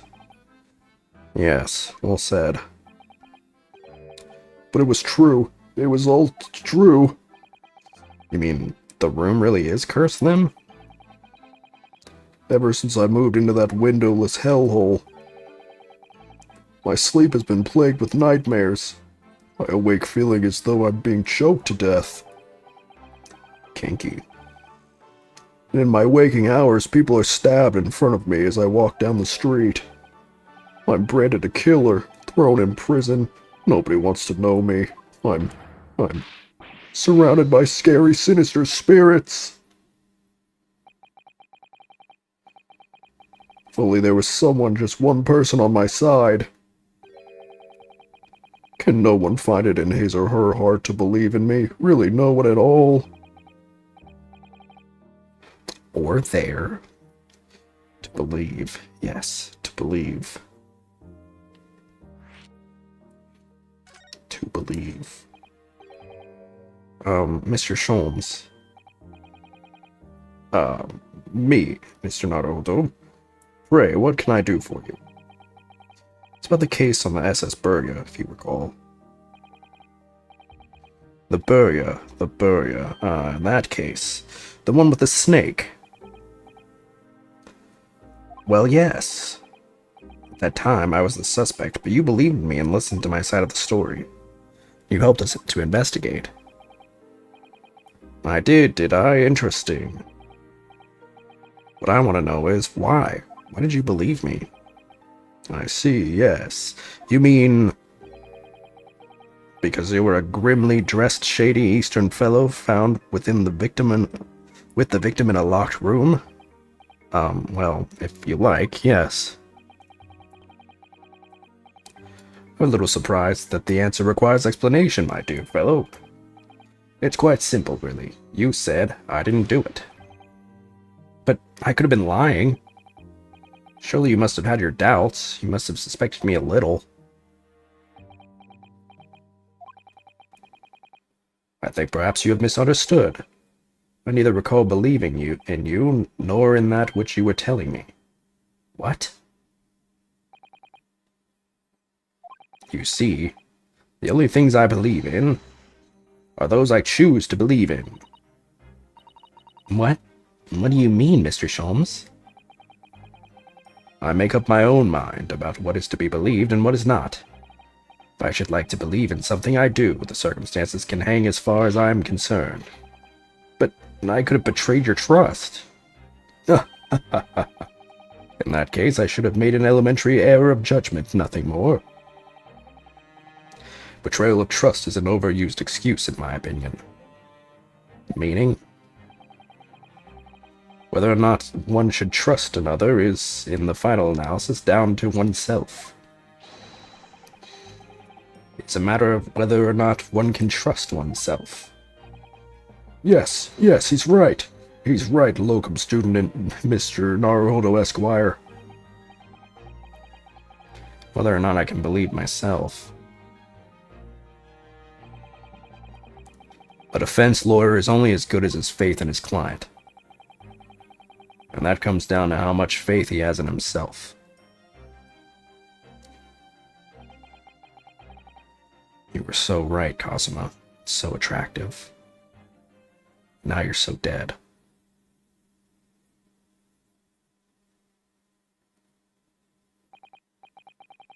Well, my dear fellows, it is time we were leaving, I believe. Already? Visiting hours are over. The guard will be here shortly to escort us out. There is a restaurant near here that serves excellent trout. Would you care to join me? Oh dear, there is never enough time, is there?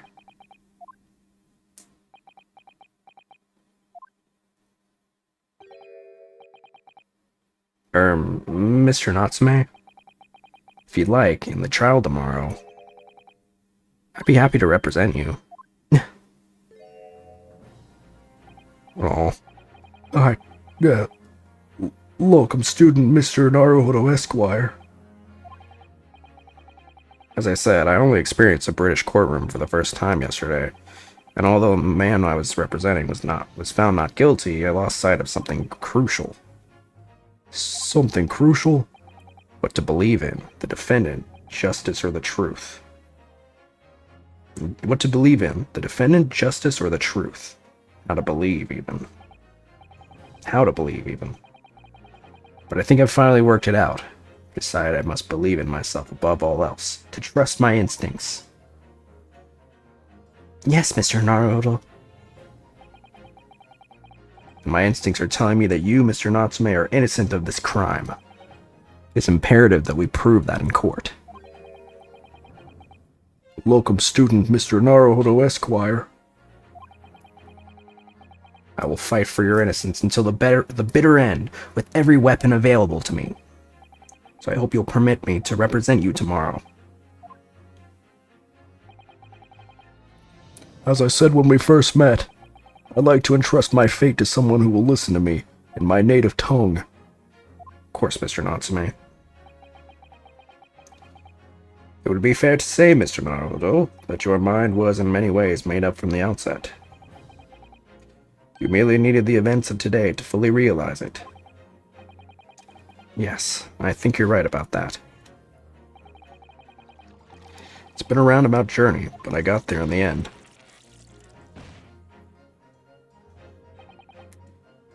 Susato. Yes? Would you be willing to stand by my side tomorrow and help me in court? Absolutely. As I said this morning, they consider me your personal judicial assistant. Hell yeah. The shocking events of yesterday's trial will weigh heavily on my mind. Still weigh heavily on my mind. But it's time to stop looking backwards. Cosmo believed in me, and Mr. Scholes believes in me now, too. So it's time. Time that I learned to believe in myself. So Seki-san has no one. He's all alone. He's a loser. So it's my job to help him, to fight his corner. Tomorrow, in the courtroom. With all the strength I can muster.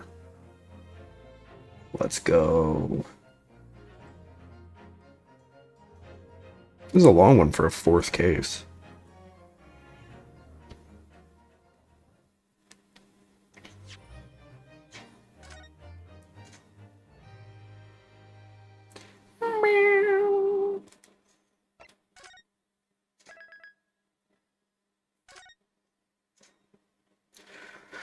Trial Part 1.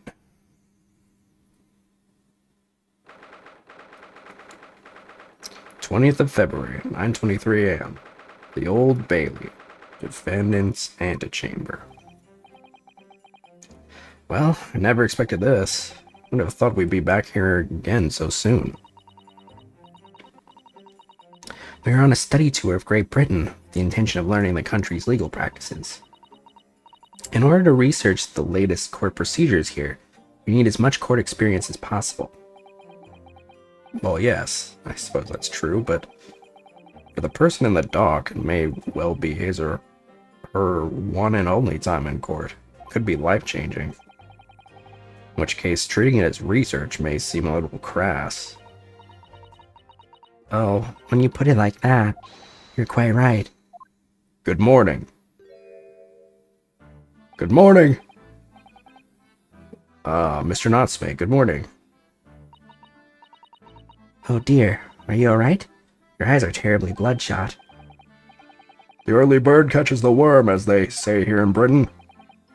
Yes, I've heard that expression. But I really don't want to catch a worm. So I tried desperately not to wake up early. I was so worried I couldn't catch a wink. Now I'm absolutely exhausted as a result. Do all literary people take things so literally? Thank you for putting your faith in us today, Mr. Natsume. I wish I had 9 lives. My whole future hangs in the balance. I'm too terrified to tremble. Only because I can feel tremors on the floor. I can't do this. I can't take it. Although, locum student Mr. Naruhodo Esquire. Yes? I caught a glimpse of the public gallery as I walked by the courtroom. Looked like the opening night of the opera. There were so many people. I had no idea my case was such a notorious affair here in London. Oh, neither did I. Do you know where that might be, Miss Susato? I'm sorry, Mr. Naruto, but I have no idea. So that all-knowing look on your face is just coincidence then, is it? Don't hide the truth from me. It's because of the Reaper, isn't it? Lord Manzeeks? Is that right, Miss Susato? I purchased as many different newspapers as I could find this morning, and yes, Lord Manzeeks is on the front page of every one. I knew it. Sometime after the prosecutor was dubbed the Reaper of the Bailey, he stopped appearing in court, it seems. It's been several years now, in fact, until the day before yesterday. Oh yeah, I remember them saying it's been like 5 years or something. Yes, Inspector Gregson told us something similar, didn't he? Wonder what that's about. The trial 2 days ago marked Lord Manzeek's return to the courtroom after a very long hiatus. The trial of Magnus McGilded. Ugh, what a harrowing experience that was.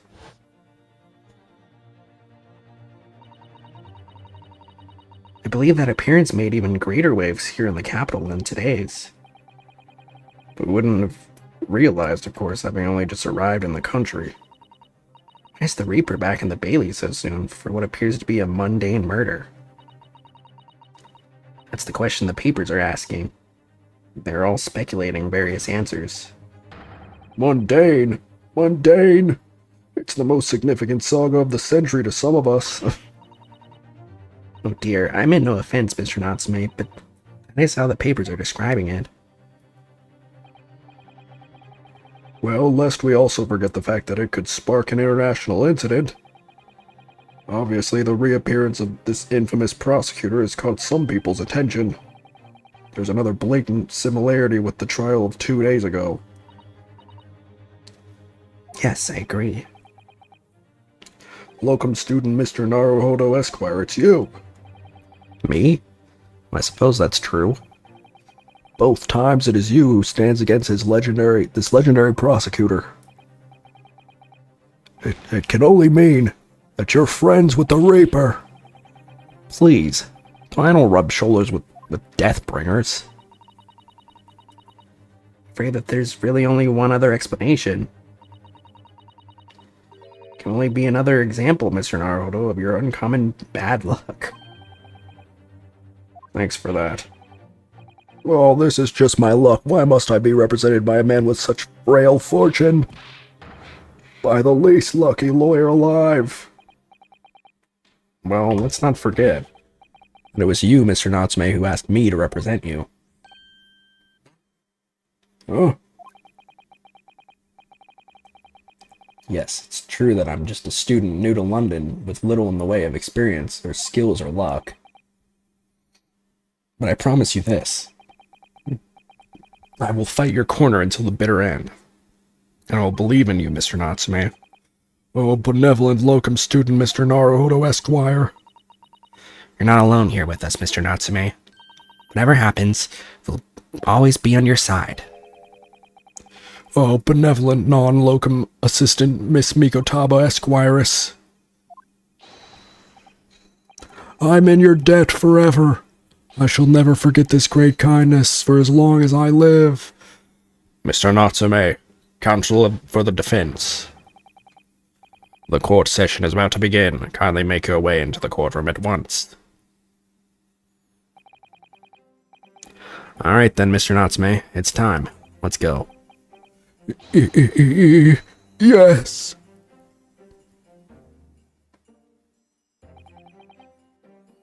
This is it. My second appearance in a British courtroom. My second trial against the Reaper. I hope you're watching over me, Cosma. 'Cause this time I won't let my faith waver. I'll believe in my client to the last. Just like you believed in me. I believe I can do this now. Ready for this fight.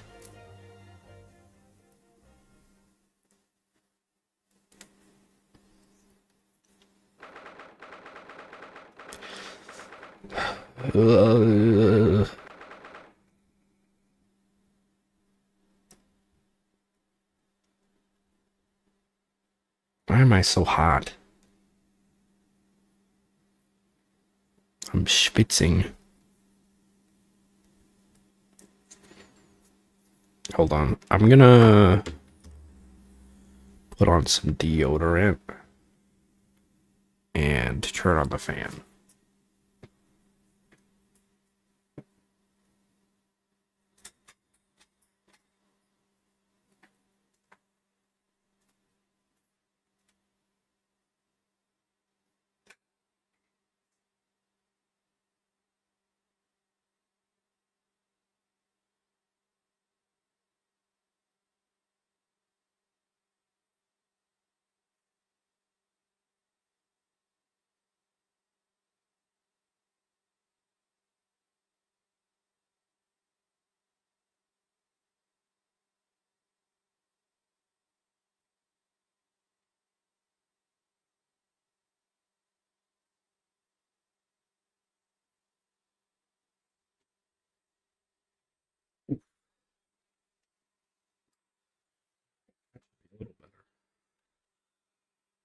Landlord loves to crank up the AC as hot as possible. It's very annoying.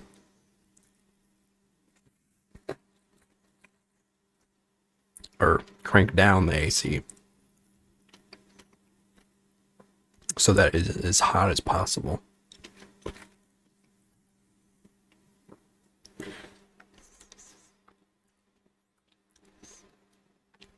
$10 a.m. Old Bailey Courtroom. Oh, it's different people this time. That's what I was curious about. In the name of Her Majesty the Queen, I hereby declare this court to be in session. I now call upon the counsels for the prosecution and defense to declare their willingness to proceed. The prosecution is fully prepared, my lord. The defense is ready, my lord. The Nipponese are a truly fascinating breed. Sorry, what? Lord Strongheart has told me all about you. That you were a student who arrived here in London but 2 days ago, a mere amateur. Do you have a point? Being a compatriot, you feel compelled to try to help the accused, I suppose. Typical Nipponese arrogance. Forgive me, but I do not believe arrogance is an appropriate description. Susato-san. After all, our previous encounter, the defendant was found to be innocent.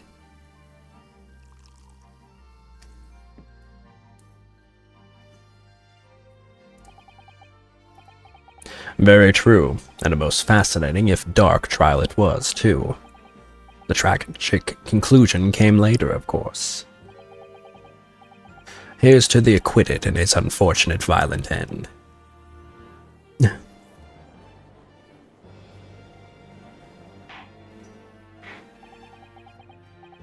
Thank you, counsels.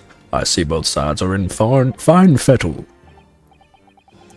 Now, ladies and gentlemen of the jury, are you ready to carry out your duties here in the court as impartial members of the public? Oh, it's this guy. You'll never know when you might be down on your luck, but I believe in fair play for everyone. Well, I must warn you, I'm rather more ruthless than I appear. Oh, it's this guy. Oh, well, not me. What you see is what you get. I'm a peace-loving fellow. But what? The maid? Afraid to say, I think it's quite possible that the mustache foreigner did the deed. Come on, what are you waiting for? No doubt he did it anyway. Sorry, didn't quite catch that. Very well, let us proceed. Your opening statement, if you please, Lord Van Zeeks. Very recently, Great Britain signed an alliance with a rising power in the Far East. The accused in the dock today is a student from that same land, certain Mr. Soseki Natsume. And while our country has extended this foreign student the warmest of welcomes, regrettably, the kindness has not been returned. In fact, this student is accused of a most sinister act. Of plunging a knife into the back of an innocent woman who was doing nothing but walking down the street. A knife crime. I tell you from bitter experience, those are the worst. Bloody oath they are. Just look at that sallow complexion and short stature. He's one of those dreadful Japanese. Come on, let's get this over with. With me now, everyone. 1, 2, 3. Sorry, didn't quite catch that. Pray, forgive the discourtesy of smashing my hollowed chalice here in this great chamber. Allow me to call the first witness to the stand. Very well. Bailiff, lead the inspector in, and please.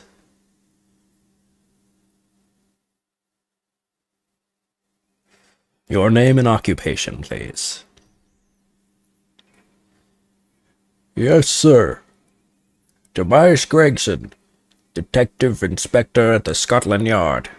Forgot what his name. I think that was his voice. Would you please summarize the events of the case for the court, Inspector?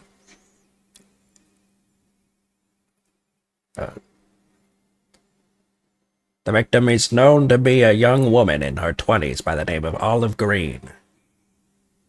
I beg your pardon, Inspector? Thought to be. Yes. Having been stabbed in the back by her attacker's knife, the victim fell unconscious. It was 3 days ago now. She's been comatose ever since. What? So they don't even know who she is for sure? Comatose, I see. But her life is not in danger. Fortunately for the Eastern student, the charge will not be murder. Pray, elaborate on the details, Inspector. Sir, if I could ask everyone to look at this street map. The street map? As I mentioned, the incident took place 3 days ago at around 5 in the afternoon. Happened on the pavement running alongside Briar Road, a wide thoroughfare for horse-drawn vehicles. Had not long since stopped snowing as the victim, Miss Green, was walking down the street. Out of the blue, she was approached from behind by the accused and stabbed in the back.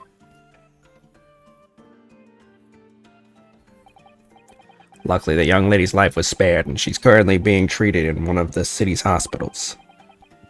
But being unconscious as she is, we've been able to take a statement from her, of course. This is the case file with everything we know about the victim so far. Thank you, Inspector. The court will accept the documents as evidence, if you please. Case file. File containing an overview of the case and details of the victim. She was found with a knife in the back and is currently in hospital, yet to regain consciousness. I want to get a closer look at that.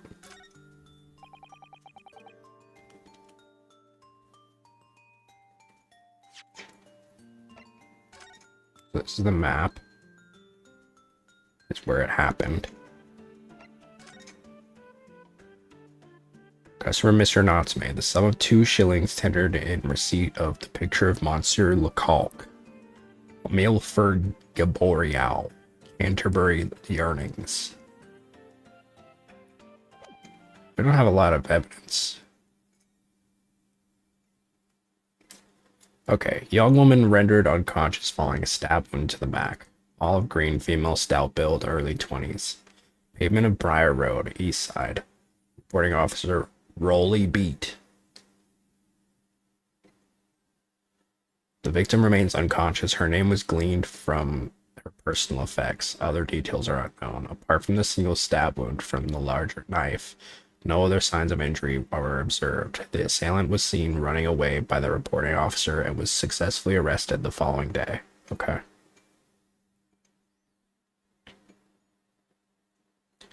What of the weapon that was used? Sir, I have that here. It was removed from the victim's back. Ouch, that big thing is starting to make me scared to walk down the street now. With a heavy blade like that, almost anybody would have been able to stab the poor woman. Even the scragged-looking Soseki-san, I imagine. A common or garden jackknife, I would say, rather nondescript. Thank you, Inspector. The court accepts the blade as evidence. Large but commonplace Foley knife. Now then, what do we know of the motive? Money or valuables, I presume. From what we can tell by looking at the woman's possessions, it seems like she's a poor student herself.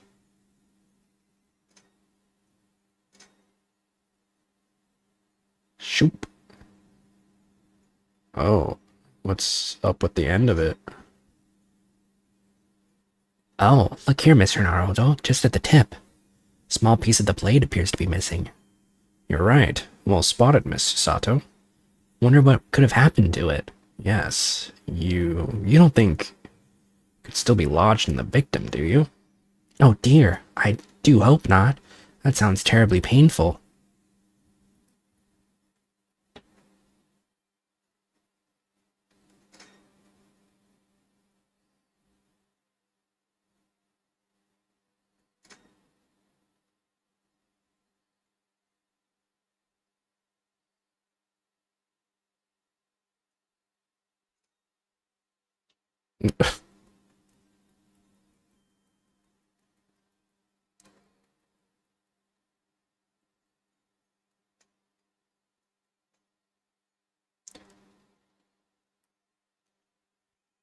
I'd imagine she could have had anything much worth pinching, my lord. I see. Well, in that case, are we looking at some deep-seated resentment towards the victim? Afraid I couldn't say. Apart from visiting second-hand bookshops, the defendant, Mr. Natsume, doesn't appear to get out much. At this moment in time, we haven't been able to establish any sort of connection between him and the victim. If the theft and grievance had been ruled out as motive, what reason could Mr. Natsume possibly have for having stabbed the young woman? You arrested the man in spite of that in a totally unjustified and heavy-handed way. Oh. Pray forgive the discourtesy of flinging a freshly uncorked bottle into the public gallery, but your words have showered its hollowed bouquet. For it is you, my learned friend, who is being heavy-handed here. What? Scotland Yard does not arrest people without good cause. That should be beyond question. Inspector Gregson, the prosecution calls for your formal testimony. Explain to the court precisely what the constabulary came to arrest the Nipponese student. Why it did. Yes, sir.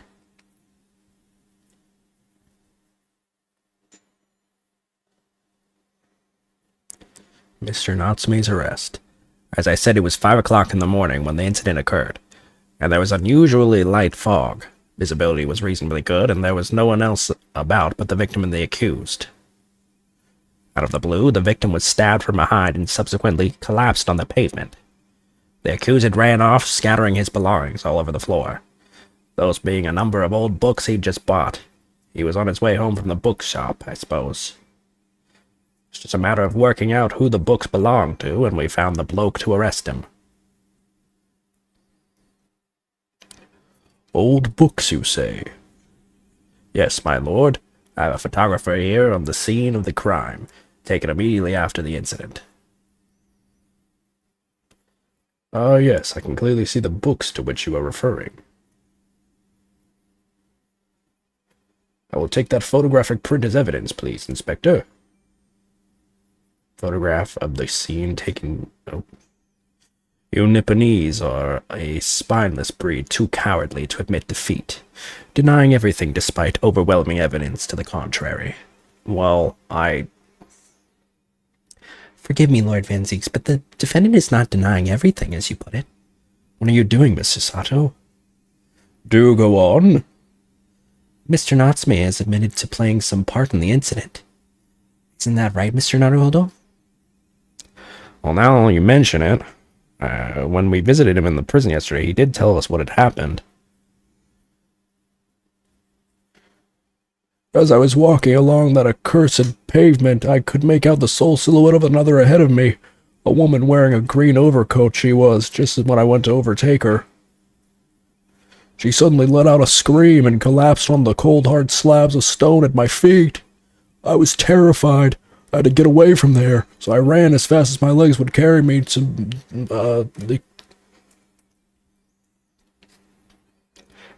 a green overcoat.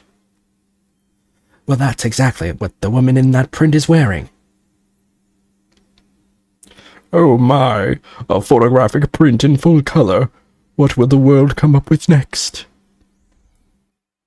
The defendant has done nothing more than admit he fled the scene of a terrifying incident. That does not mean that he's guilty of a heinous crime of stabbing the woman in the back. There was nobody else there at the time, just the two of them, the victim and the accused. In other words, there is nobody else who could possibly have stabbed the woman. A fact that the accused concedes. Seems this cross-examination could prove to be pivotal, counsel. Proceed, please. Yes, my lord. Nothing for it. I have to use this cross-examination to turn the tables here. It's our only chance.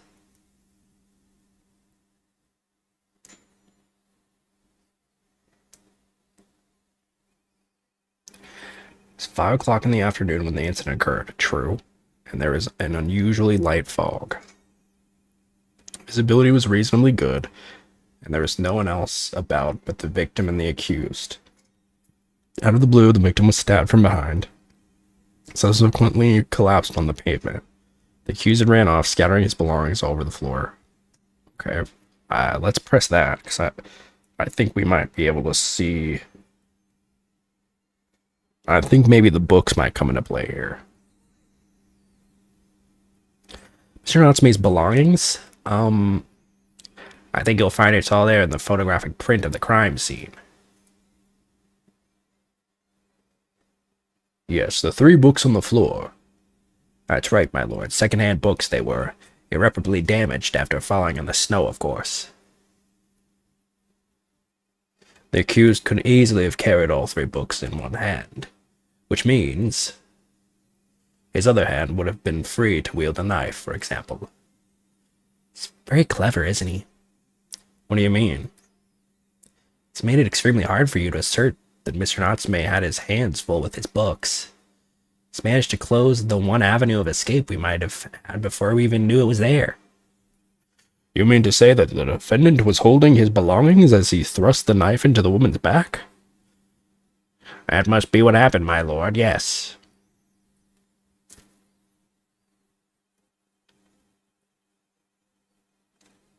Okay, the books. The defendant apparently visits a second-hand bookshop on a daily basis. Yes, so I understand. A shop full of old English literature. I commend the accused on the lofty subject matter of his scholarly attention. The bloke's room was stacked floor to ceiling with those musty old books. Can you tell us more about the bookshop in question, please, Inspector?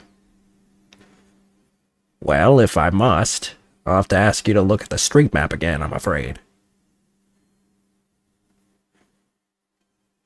The closest second-hand bookshop to the accused lodgings is this place here, Bourbon Books. Little place on the corner of Briar Road and Meersham Street. As it happens, the accused is currently living in the lodgings on the other side of Briar Road on the opposite end. Which means it doesn't take a genius to work out the route he would have taken home. Something like this.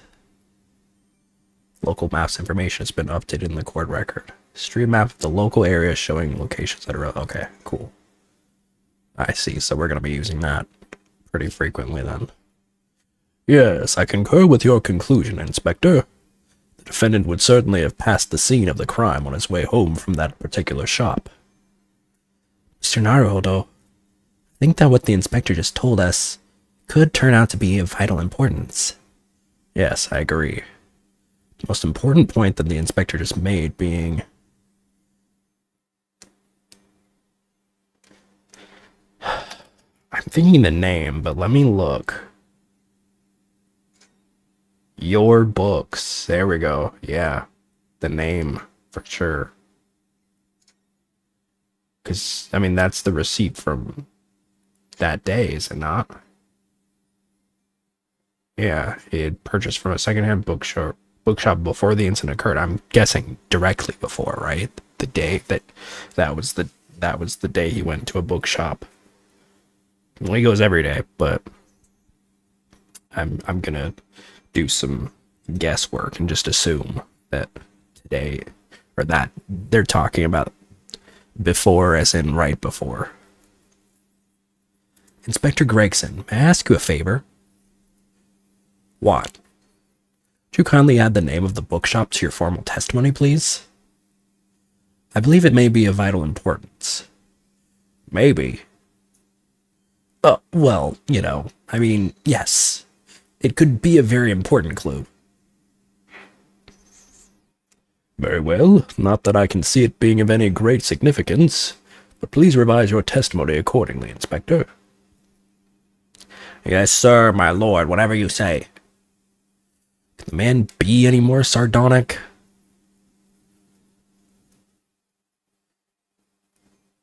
He's on his way home from Bourbon Books, a second-hand bookshop he apparently patronizes. Alright. Second-hand book receipt. If I could just stop you there, Inspector Gregson. What is it, sunshine? A busy man, you know. This is a receipt that we found in Mr. Natsume's room. It was issued on the day of the incident and details the purchase of 3 second-hand books. And you found that in the accused's room, did you? Yes, but the point is not where the receipt was found, but the name of the shop printed on it. Go on. This receipt was issued from a bookshop called Your Books. Your Books? Y-O-R-E, I presume? Yes, my lord. So Mr. Natsume did indeed purchase a number of books at a second-hand bookshop that day. However, the bookshop in question was not Bourbon Books. What? Inspector, do you know of this other bookshop? Yes, sir. Your Books is another second-hand bookshop not far from Bourbon Books. It's just that... Oh, it's such a small place, I didn't think the accused would have known about it. But in fact, that is the bookshop which the defendant visited on the day in question. And this receipt proves it. Yes, for what difference it makes.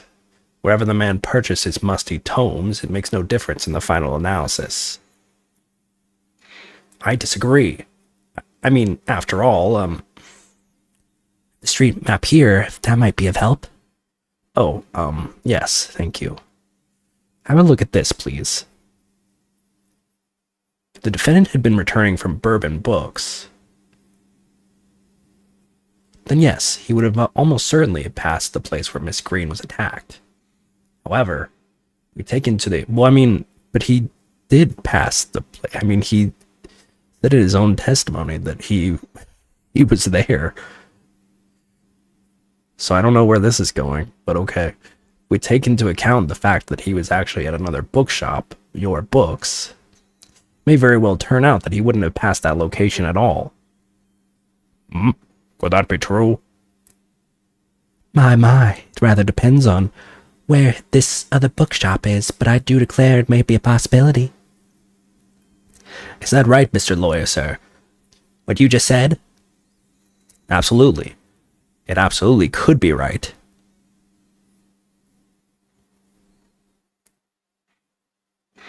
Inspector Gregson, where is this Your Books establishment? Well, obviously we looked into that. Turns out that Your Books is just here on the next corner of Mearsham Street going east. Interesting. So he could have really went either way, equidistantly. Equidistantly, is that a word?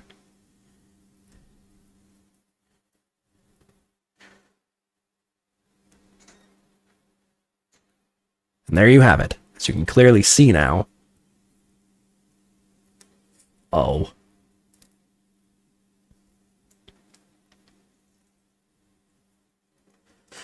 My learned Nipponese friend is obviously in training to be a clown, the way he regales us with such witticisms.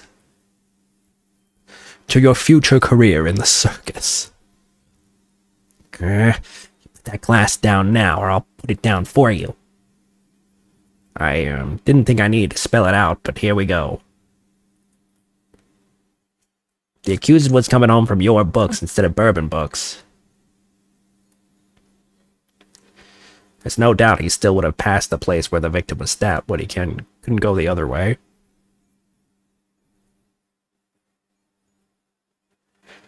Yes, thank you, Inspector.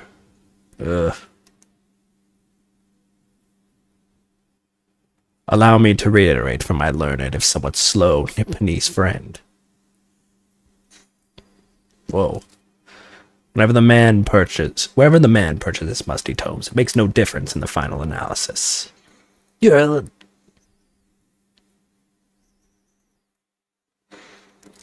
I suspected, you can't fool me, and I don't suggest you try. Why is she even on the jury? Wouldn't she have a vested interest in this case? What did I say, eh? I've had enough of this now. Beg your pardon? Terribly sorry, but would you mind repeating that? Mr. Naruhodo, we mustn't give up. What? What do you mean? The prosecution's assertion is correct. The members of the jury may very well decide that Mr. Natsume is guilty. She's absolutely right. Must consider the assertion just put forward by the prosecution very, very carefully.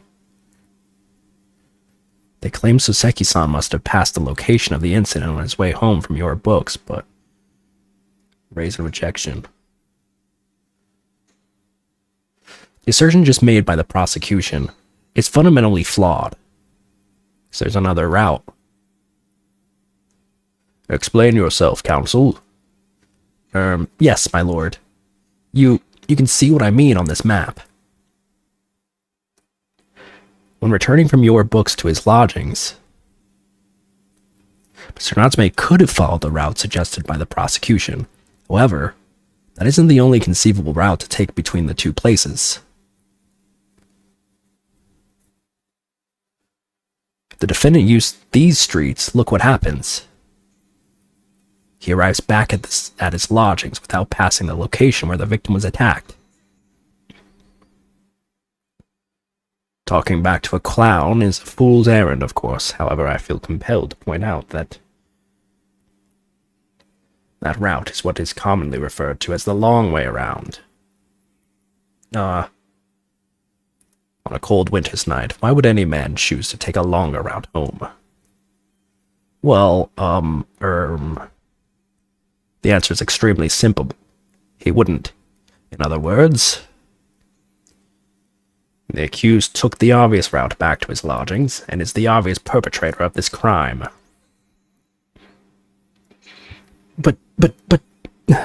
Yes, I've got it. Obviously, we must ask the man himself. Ask Mr. Natsme which route he took.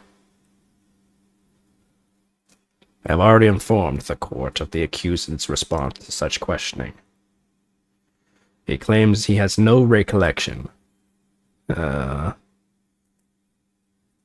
right. As I said, the bloke seems to spend his time outside wandering aimlessly from A to B. That day was no exception. He says he doesn't remember where he was or which route he took home.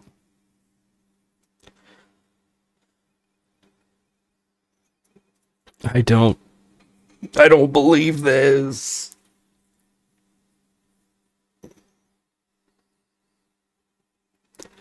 I thank you, my learned friend, and suggest that we do not waste any more of the court's time by wandering aimlessly around this subject. Pray, what say you insightful jurors? But even if that is the case, the defense still...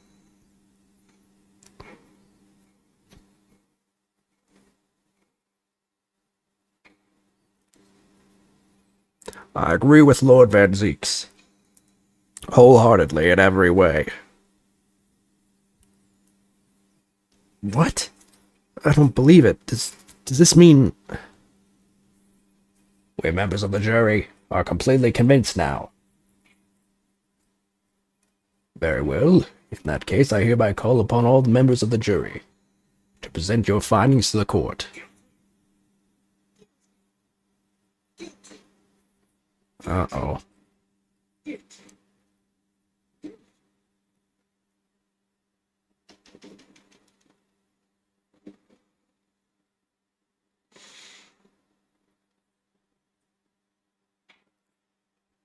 It would appear the jury's leaning is unanimous.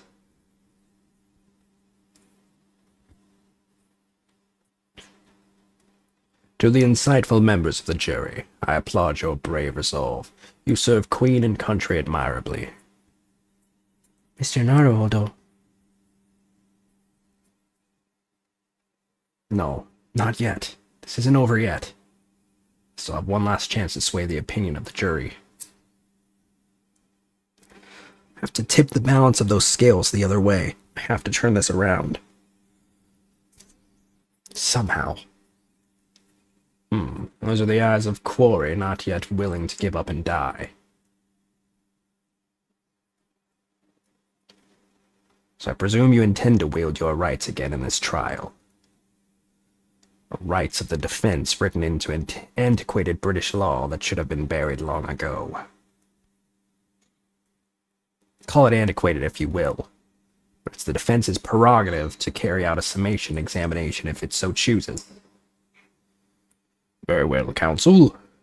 In accordance with the letter of the law, we shall proceed with a summation examination. Are the members of the jury ready, Mr. Foreman? Of course we're ready. I'm all too familiar with that Nipponese whippersnapper and his ongus refusal to throw in his alley. Very well then, ladies and gentlemen of the jury. You will each explain on what grounds you have determined the defendant to be guilty. I liked this one last time.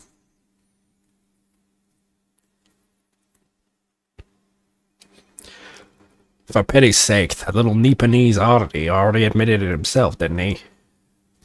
If he said that a woman in green collapsed before his eyes, why, it can only have been the victim. The man would have gone around the houses on his way back from the bookshop, not in winter. So the poor woman was attacked from behind, was she? How dreadful. I really don't care. Can we just wrap this up now? I've got work to be doing. Your books, yes. Nice shop, that, but bourbon books? No, not worth a visit.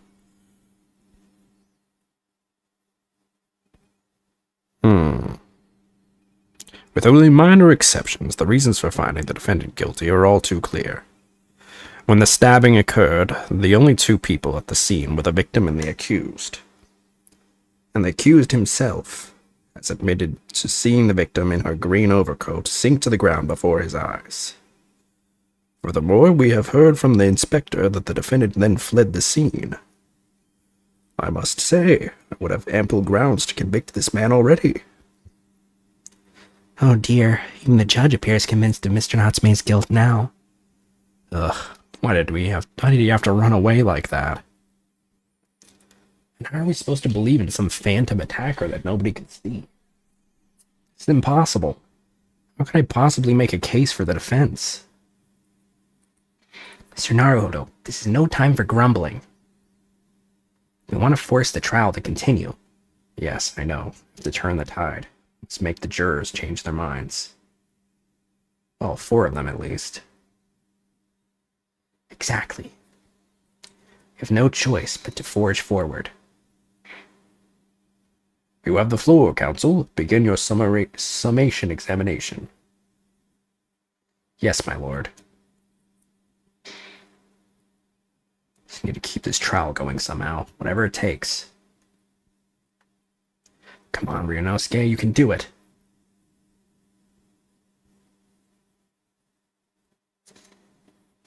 Jury examination. The defense's rebuttal. Okay, for pity's sake, the little Nipponese already admitted himself, didn't he? He said that a woman in green collapsed before his eyes. Why, it can only have been the victim. The man would have gone around the houses on his way back from the bookshop, not in winter. Poor woman was attacked from behind. Was she? How dreadful.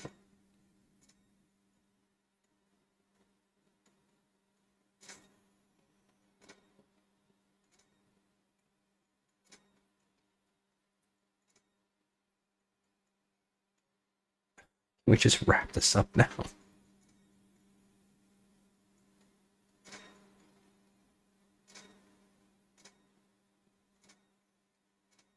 Guess we gotta press a little bit. Perhaps. Excuse me, but aren't you... Yes, that's right. I was on the witness stand myself just 2 days ago. Yes, I had a feeling I knew your face, or the side of it anyway. If I remember correctly, you're a banker, aren't you? That's right. After the gold rush down under, I came back to London to work. It was all going swimmingly until you started fossicking around. Bruce Fairplay was a man of repute. Sorry? Don't think I've forgotten how you treated me the other day. You had me and that young hatter pegged as criminals. Oh, well, you know, water under the bridge. Now there's all sorts of rumors buzzing around. The police have been badgering me non-stop. If I could turn back the clock... Well, anyway, I don't know about the hatter, but at least I'm in the clear now. Free to make up my mind about who's guilty and who isn't. Thank goodness. Alright, maybe I might struggle to change this man's mind given our awkward history. Oh dear, wonder what's become of Mr. First now.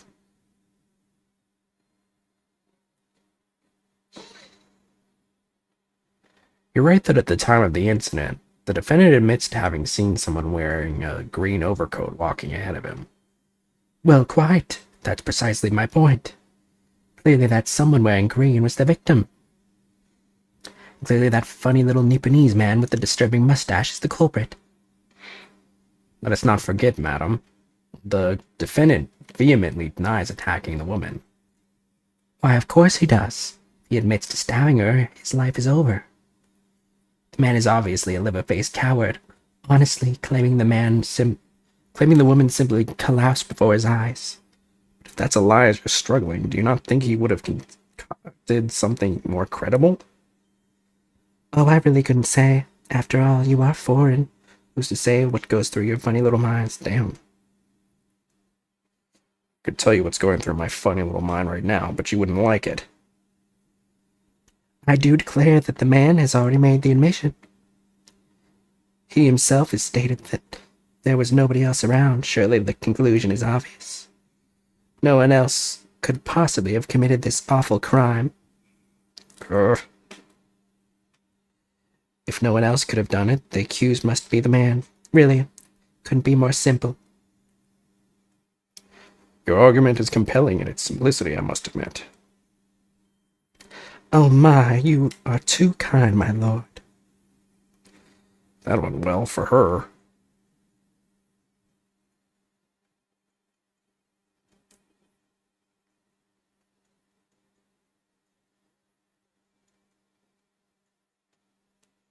Is this not the Hatter?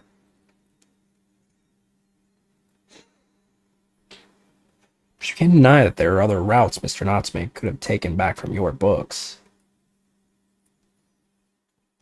Oh yes, like you drew on the map, you mean. What was it? Calabash Road or something? Precisely. Seems to me that what counts is whether the little Japanese fellow actually went that way or not. Well, yes, that's true. At the moment, there's no proof that shows he did, is there? Well, yes, that's true as well. As I understand it, the accused himself doesn't remember which way he went, does he? Well, yes, that's annoyingly true. Winter nights are dark and cold, so the way I see it, you'd want to get home as quickly as possible. Well, yes. Why is all this true? So really, the only thing that makes sense is that he went home along Briar Road. Duh. Supposed to be convincing you here. I've given it a lot of thought, you know. I didn't just make up my mind on a whim that he had it. I mean, if there was some logical reason why I might have gone the Calabash Roadway, it'd be different. I'd be happy to reconsider the position in that case, honest I would. The reason why Soseki-san might have taken the longer way home. Yes, a good reason. I don't imagine you'd be able to sway this young man's opinion without one.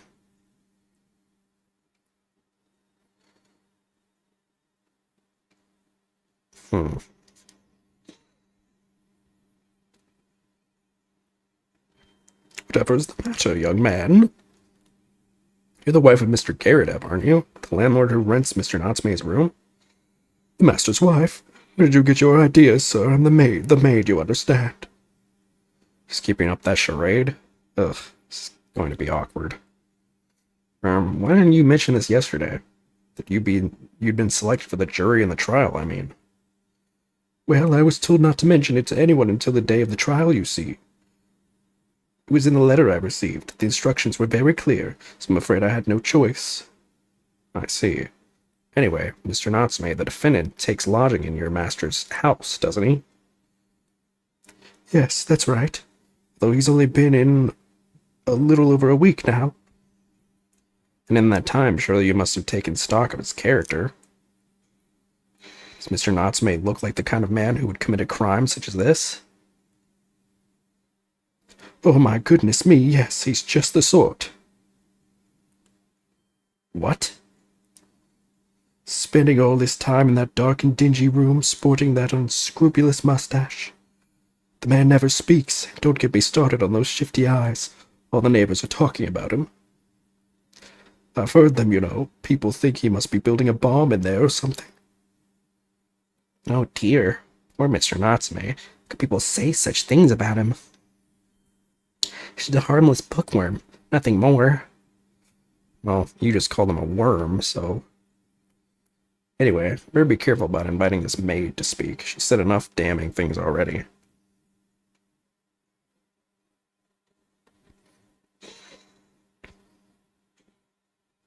Man's life is on the line here, sir. This will take as long as it takes.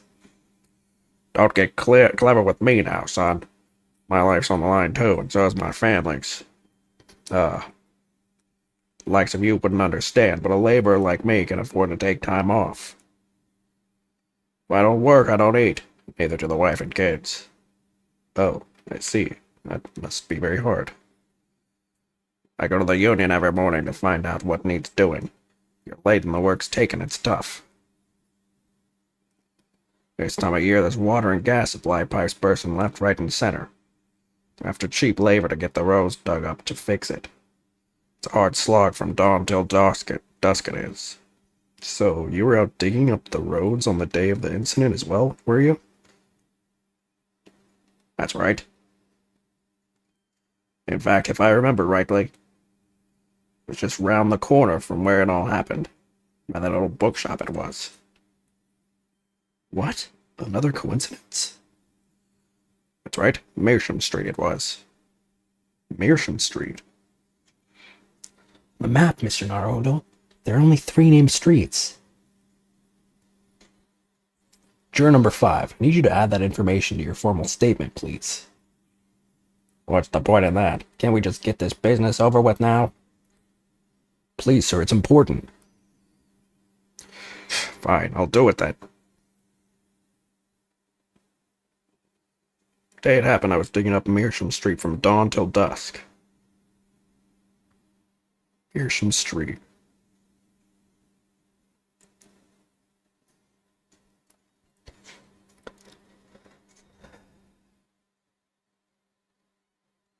Which means, yeah, he would have had to take the... He would have had to take the long route, so it seems.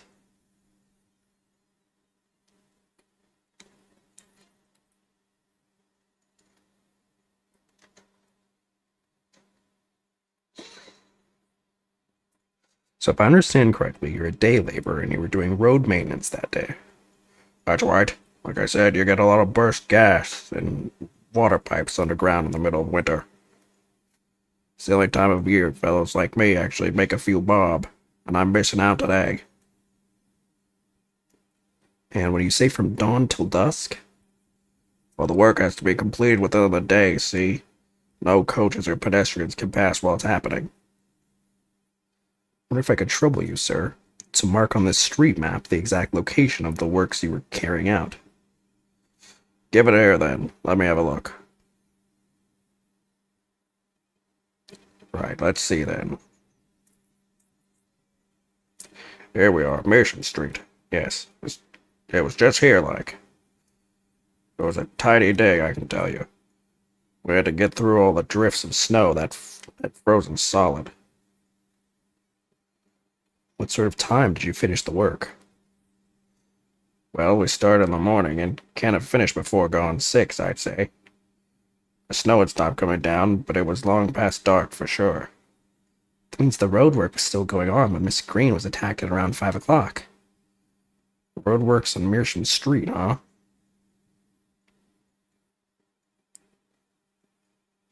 Your books. Oops. Sorry. Folded, you say? Fold what? No. What I said was hold it. What I wanted to ask was, do you visit your books often?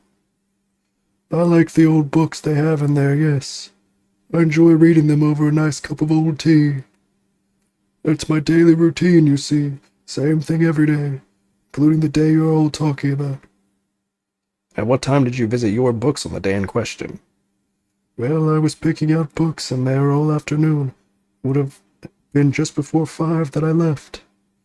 That's my daily routine, you see. Same thing every day, including the day you're all talking about. Just before 5, you say? Exactly when the victim was attacked. Are you sure about the time? Oh, yes, no mistake there.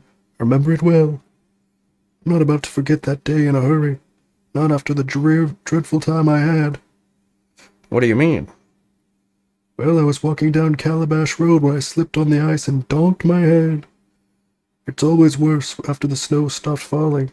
That's when it's most slippery. Knocked myself clean out, I did.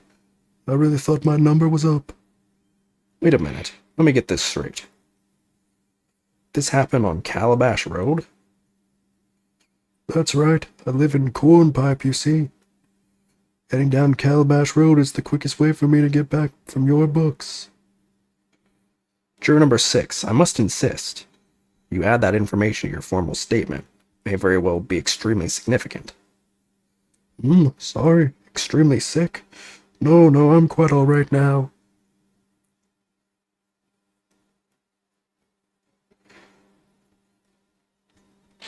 sends a shiver down my spine to hear the members of the jury so convinced of Mr. Natsume's guilt. But I can't help feeling that some of their opinions are rather subjective. I agree. It's the irrelevance of what some of them are saying that sends a shiver down my spine. Still, at least some of their assertions don't actually incriminate Mr. Natsume of anything. That's something. Must use that to our advantage, Mr. Naruto, cunningly. Yes, you're right. Let's listen to the jurors again, carefully. If any of their assertions are at odds, I'll pit them mercilessly against each other. Yes, don't hold back. Pit them all against each other.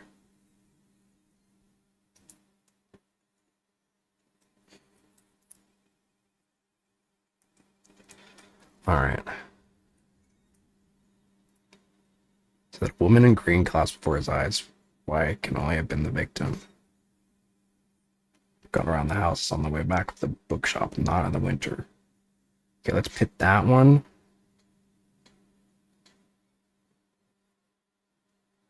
And this guy. Those two statements are clearly at odds with each other. At odds, counsel, explain yourself. Please, don't point. It wasn't me, I swear. What? I just want to get this done and dusted. Well, juror number 3? Oh, me, sir? What do you mean? Juror number 5's words just now are extremely significant. Let's take a moment to reconsider the implications of what's been said on our map of the local area. What's up, Eddie?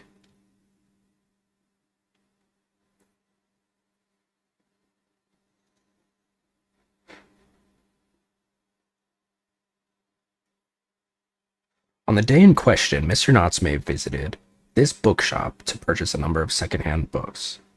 Jester. What's up? On the day in question, Mr. Natsume visited this bookshop to purchase a number of secondhand books. And on the same day, we now know that there were works being carried out on Meersham Street, making it impassable. Which means that the defendant's route home could not have taken him along Meersham Street and down Briar Road. Oh, yes, of course. What do you think, sir? Well, yes, you can't argue with that, really, can you? Must have had a good 2 yards or more of the pavement up. Every gentleman and gentlewoman that came along had to turn back and go the other way. So the only conclusion is this. The defendant must have taken the longer route back to his lodgings. Yes, I suppose you must have. I suppose that might be right, eh? Juror number 3, you said the following. The man wouldn't have gone around the houses on his way back from the bookshop. But we see now that he had no choice. Yes. My lord, Mr. Judge, sir, if I may. Yes? I don't think this is all in good conscience, that I can say the man's guilty now. Yes, I'd like to see this trial continue so we can get to the bottom of what really happened.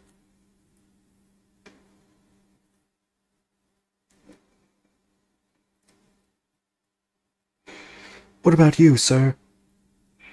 Oh, me? Well, alright then. There's a hole in this prosecution's argument. It should be filled in, that's what I say. Yeah, let's fill that hole.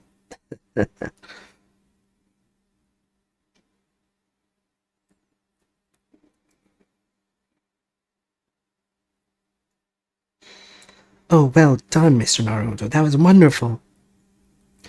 Well, we've managed to change a couple of minds at least, strengthen our position somewhat. Yes, and we'll prompt the other members of the jury to reconsider their stance as well. They'll be asking themselves if their current leanings are really right or not.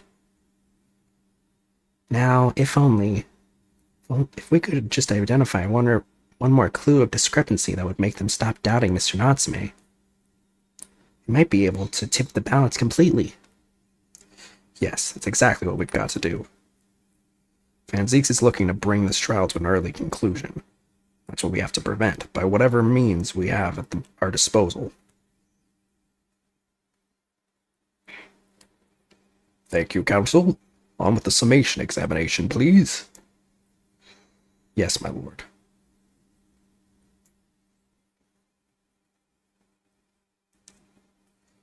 Okay, so we've got 3 and 5. 1 and 2 don't look very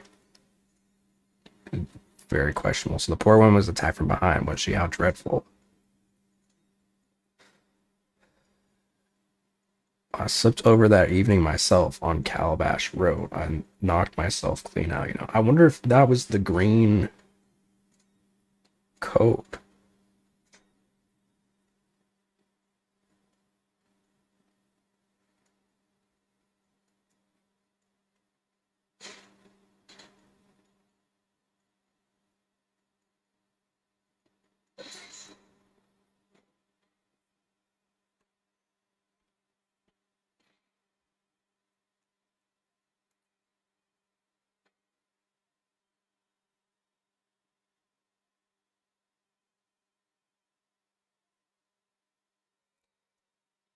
I think perhaps the old man didn't hear you. Unbelievable. It's not like I was loud or anything. There's at least one fact of which we can be sure here. The bookshop receipt found in the defendant's room clearly indicates that on the day of the attack, he had been to your books and purchased a number of second-hand titles. He then returned home on foot. The man says he has no recollection of his return journey. That's correct. But what he does remember is seeing someone appear in front of him on the way.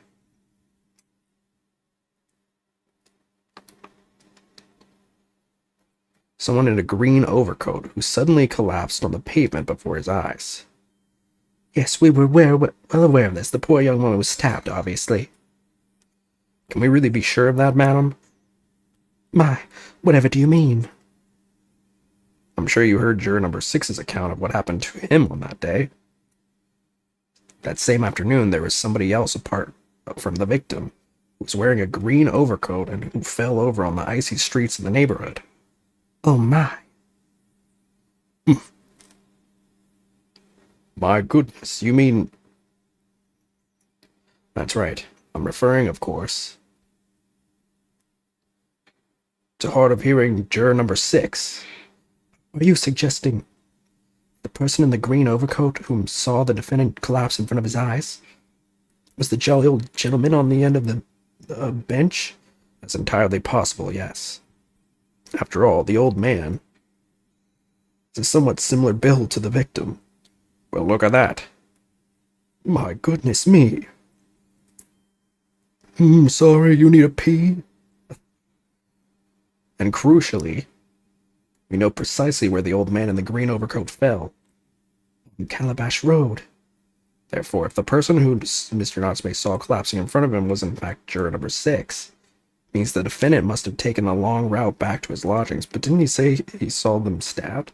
If that's true, then clearly the crime scene on Briar Road, where the woman was stabbed, was not on his way home. Oh my. You idiot, old man. If you hadn't been so daft as to the roaming about there, we'd have boxed this off hours ago. And really, what were you thinking wearing such a befuddling coat? What did you say to me? Is it a crime for the elderly to walk the street these days, Is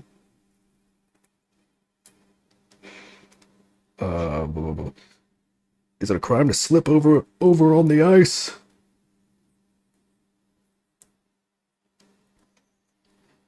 Is it a crime to keep up with the latest styles and wear a beautiful green overcoat, is it?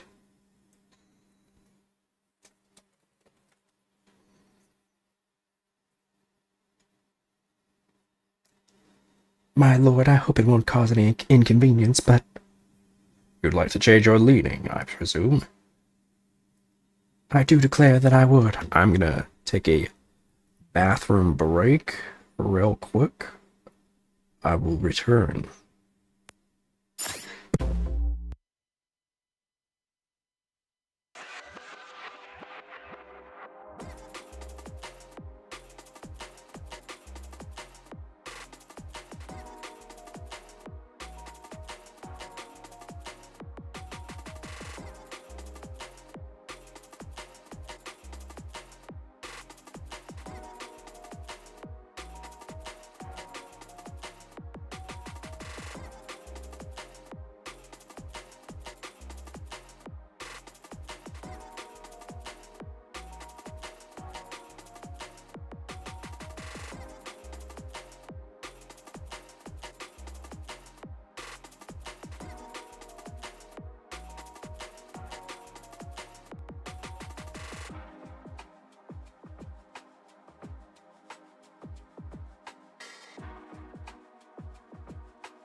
driving on the mountain. What you think, doofus? You drive as fast as you can, challenging the corners. The corners, huh? That's really the kind of thing you do for fun? I wouldn't be doing it if it was boring. Look, you're a dude, right? And you're telling me you don't feel the unquenchable desire to tackle those raging hairpins? I don't know.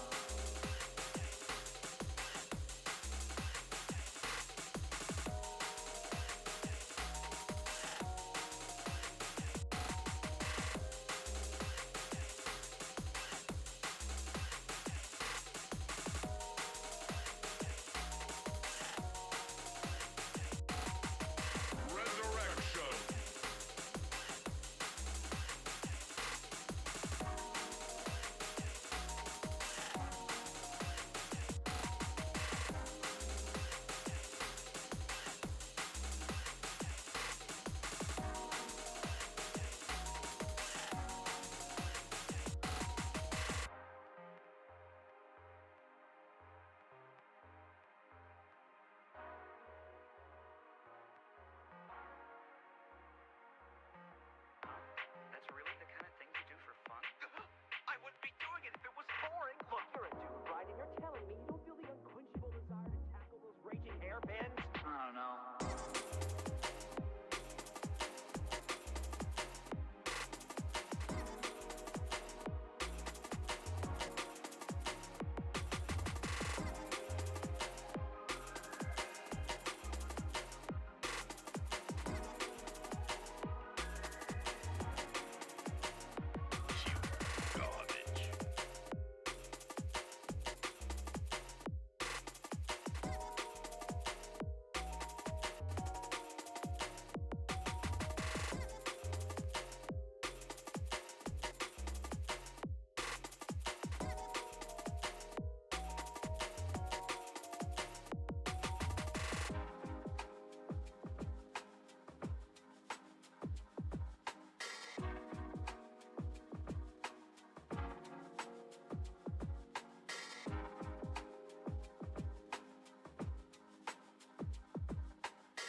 Kneel before your master.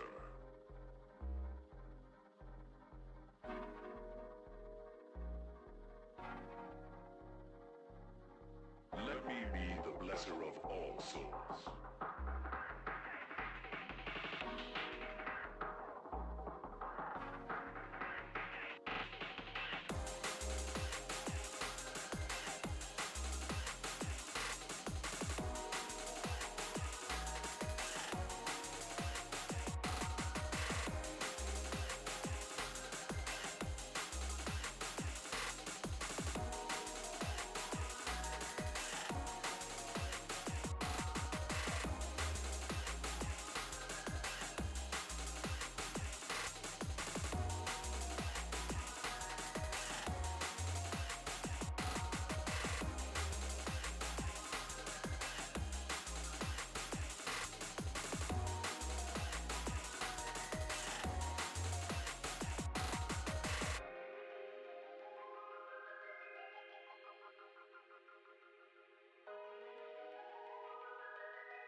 Okie dokie.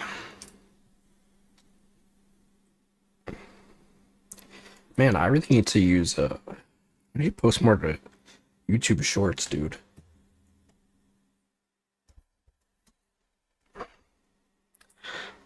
Cause low key, I'm doing numbers over there. Low key, I'm doing numbers. Always underestimate how good I do numbers wise on YouTube. I'm gonna start. I need to post my TikToks over there because I think there's some that I posted on TikTok that I didn't post on YouTube, so I should do that. Anyway, sorry, I was just checking my shorts. Thank you. And I would too. What? Is it a crime to change your mind, is it? Well...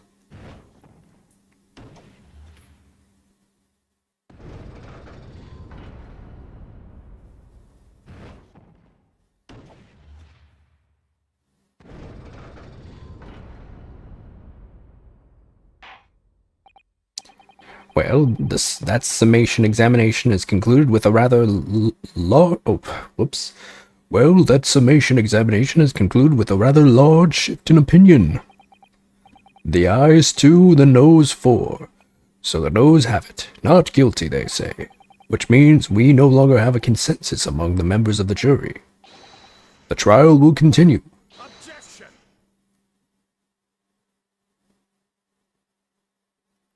Throw. Oh, smash. Could it seem churlish of me to drink from my hollowed chalice moments after raising an objection? Only to crush it in disgust? Pray forgive the discourtesy. Lord Menzies. It seems I must retract my earlier remark. What do you mean? I mistakenly credited these jurors with intelligence by describing them as insightful. Yet we have just witnessed them falling for a cheap trick performed by an Eastern entertainer. Whatever do you mean? I haven't tricked anyone. Everything I've said is the truth. Indeed, stalwart juror number 5 is undoubtedly repairing the roads as he claimed. What's up, Pixel Sings? How's it going? I believe you said it was a good 2 yards of the pavement which you had excavated, sir. That's right. Took me the whole day and they paid me a measly 2pence for it. Now, my learned Nipponese friend, tell me, do you have any notion of the distance that 2 yards represents? 6 feet? Well, if I'm honest, I don't have a clue, no. 2 yards is a little less than 2 meters. Less than 2 meters? That's not much at all. In other words, a distance readily vaulted by anyone of moderate vigor. Would you not agree, my stalwart friend? Me?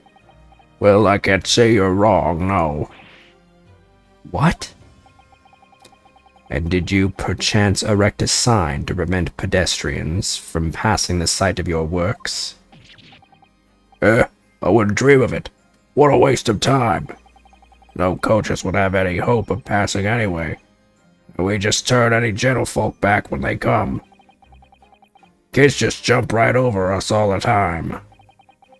The accused is no gentleman as far as I can see. I have little doubt, however, that he could spring over a 2-yard trench in his meanderings around town. Is that true? Is it? The incontrovertible truth is that the books just purchased by the accused were found at the scene.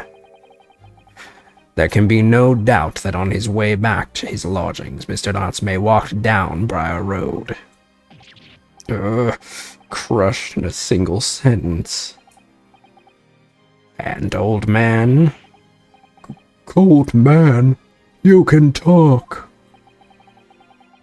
You say that at around 5 o'clock on the day in question, you slipped and fell on Calabash Road. Pray, was there a suspicious-looking Nipponese behind you at the time? I can't say as I remember.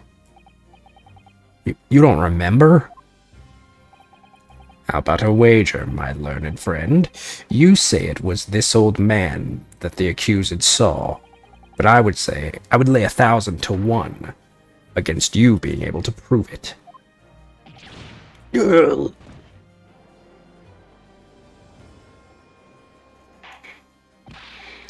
Order, Lord Van Zeeks, explain yourself. My lord, if you had such a trenchant argument up your sleeve, why in the world did you not prefer it during the summation examination? I wanted to give this young foreign student the sightseeing experience he no doubt came for. I wanted him to see for himself how the opinion of the jury is so readily swayed. But my hospitality has its limits, and they have been reached, I feel. Oh shit. So, my learned friend, today's sightseeing tour of London is now over. I don't know, I'm getting the most sight right now. What are you talking about? My lord. The prosecution requests permission to call its next witnesses to the stand. Granted. Bailiff, bring forth the witnesses. Its next witnesses? Mr. Naruhodo, do you not remember? Been told on several occasions that there were eyewitnesses to the incident. Yes, I remember. One of them being a Scotland Yard policeman, no less. I'm afraid that's likely to be the prosecution's next witness. Right, no matter who Van Zeeks brings to the stand as his witness, and no matter what they say, I believe in Soseki-san. I know he's innocent. I'll keep believing to the very end, until this battle is over. Okay. Whoa. Witnesses, please state your names and occupations for the court.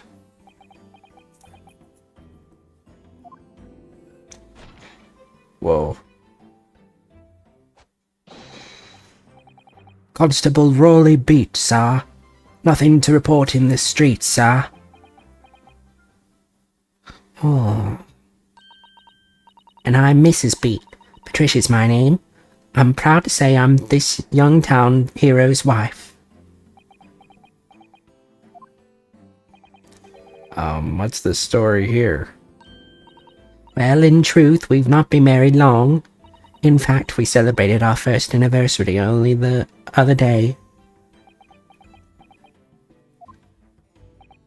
No, it was your husband I was acting about. He seems tired. Oddly surprising. Whilst being an honorable occupation, patrolling the beat is the most demanding work in the world. Oh, really? I'm sure I've heard that before, actually. Oh yeah, that was what the detective said. Indeed. Apart from rare days off, our gallant officers trudge some 20 miles a day, you know. They patrol boarding houses and pubs, collect taxes, survey the streets, check that meters are reading true, and they're responsible for keeping the streets clean, and lighting and extinguishing our streetlights. There are a number of items on that list that don't sound much like policing duties at all. I wouldn't just be falling asleep on my feet, I'd have collapsed long ago. But it goes without saying that a policeman's primary duty is the apprehension of criminals. Even when he's off duty, a constable is expected to investigate and resolve any crimes on his beat. But the London Bobby is a man of honor. And a man of slumber. On the day in question, the man and his wife were walking down Briar Road in the opposite direction. and they witnessed the incident as it occurred. Is that not correct, Mr. and Mrs. Beat? That's right, sir. Isn't it, Rolly?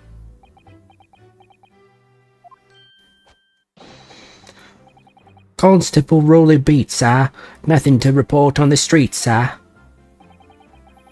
What a great witness he's going to be.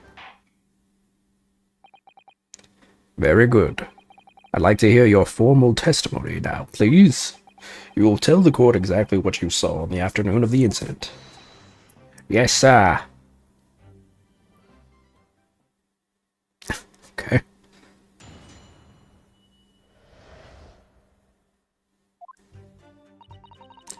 It was our wedding anniversary, and Rolly was taking me out for a meal. There was no time to change after work. Anyway, two silhouettes appeared out of the fog on the pavement in front of us. All of a sudden, one of them just collapsed on the floor. Then the other scattered something before running off. We ran straight over, of course, and then went for help at a nearby police box. It was definitely that Japanese man in the dock. Rolly and I both saw him as clear as day. She's the only one that said anything. Well, this is extremely compelling testimony, I must say. Oh dear, this policeman and his wife are claiming to have positively identified Mr. Natsume at the scene. If their testimony is true, the alternative course of events that you established in the summation examination will be quashed. It's death knell, in fact, because that alternative was never viable in the first place. What an unfortunate bit chancing, and on your wedding anniversary too. Oh, I know.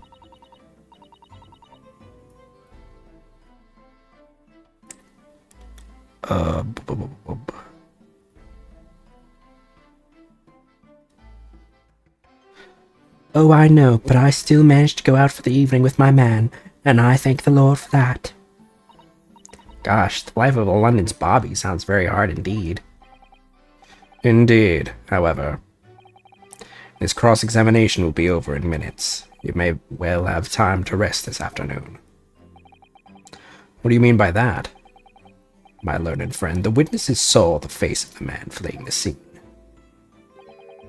They are testifying under oath that it was without doubt the accused, Mr. Soseki Natsume.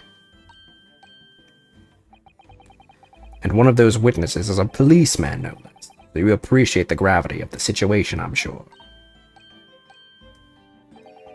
Except that the man's so tired his wife has to do all the talking. Enough preamble. Counsel for the defense, commence the cross-examination, please.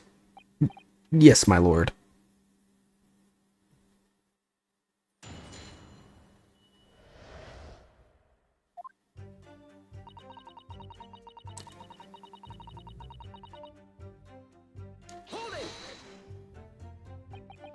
No time to change after work, you say? Are you also a member of the police, Miss Beat?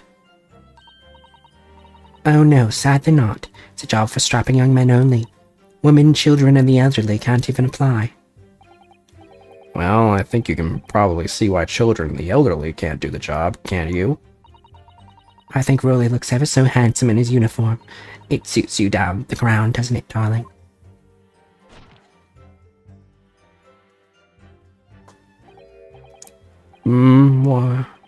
I just finished my beat. Pat and I were heading back to the station. I was actually planning on getting changed there. Is he talking in his sleep? This is creepy. Oh no, Rolly, I much prefer you in uniform. Sometimes I don't recognize you when I see you in plain clothes. Oh dear. That doesn't seem healthy. Kindly adhere to the point. You were going for a meal after you had finished your beat for the day, correct? That's right, sir, yes. Although I was fit to drop, to be honest, after spending the whole day on my feet. But policing is my life, sir. As long as I'm the proud owner of this, I'll serve my city and my queen to the end. What's that now? My warrant card, sir. Proof that I'm a London copper. Has the noble founding principles of the force written on it as a reminder to all us policemen of our sworn duty. to patrol the streets of London town and uphold the peace of the common man. Sir, and for such a noble cause, I cover 20 miles every single day without fail and without a grumble, as I know that the plodding of my boots is all Londoners need to feel safe and secure. So fighting crime doesn't appear to come into it, then? But sir, just on that particular day, I was looking forward to celebrating my wedding anniversary. Mrs. Speed puts up with a lot being married to a bobby like me. I wanted to show my dear wife how much I care. Oh, Pat. Oh, Rolly. Oh, what a charming couple. Their young love is such a joy to behold. If a little over the top, perhaps? And then, kindly describe what happened next.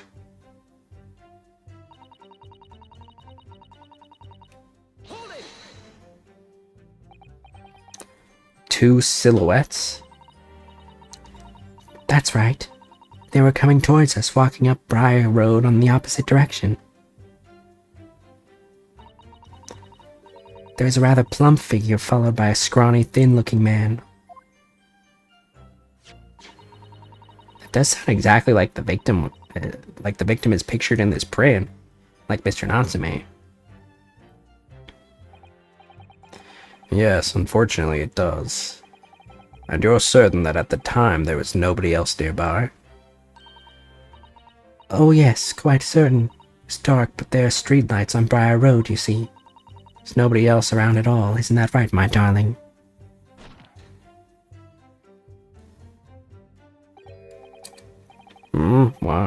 Yes, that's right.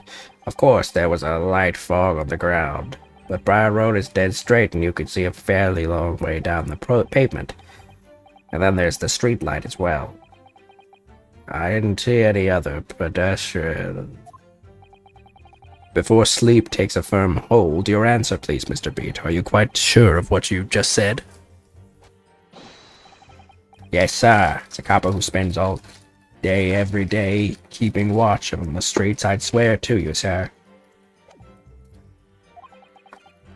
I'm sure my love for Patricia is true. Oh, Pat. Oh, Rolly. Oh, God, get these straights out of here. Still maintaining that there was no one else around other than the victim and the attacker. Starting to seem like that must be how it really happened. It's beginning to seem like there's nowhere to run. Well, that didn't stop Mr. Natsume, did it? Fled the scene all too convincingly. Thank you. I believe we have a reasonably clear idea of the situation just before the incident now. What happened in the crucial moments that followed?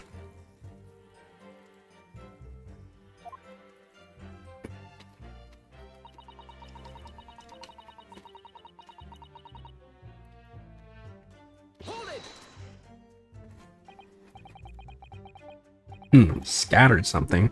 What do you mean by that?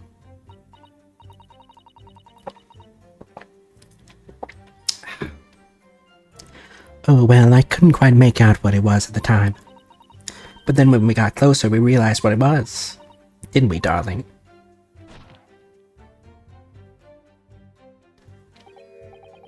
Yes, that's right. It was some old books. I see. Old books. Yes, sir. The culprit had dropped a number of them, all around where the victim lay on the pavement. Indeed, as clearly pictured in this photographic print. That rotten Japanese man did that when he did the deed. Let's not forget that it remains to be established that the defendant was indeed the attacker. But we saw him. It was the man in the dock without question, sir. The mustache, the hunched back, the cat-like eyes, the taut mouth, the snub nose. Everything. Any more insults you want to throw in? That's right. He looked down at that poor defenseless woman with those terrifying, intense eyes. then suddenly threw his books onto the pavement and ran away. I see. This is tough. They seem as though they're telling the truth here. May I remind the court, this unambiguous testimony comes from a policeman and his wife. Now please, continue. Yes, sir.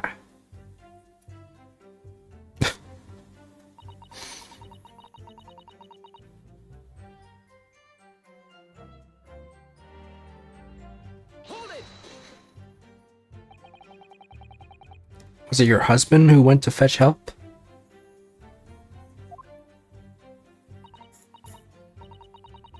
No, I went. I may not be a police officer myself, but I am the proud wife of one after all.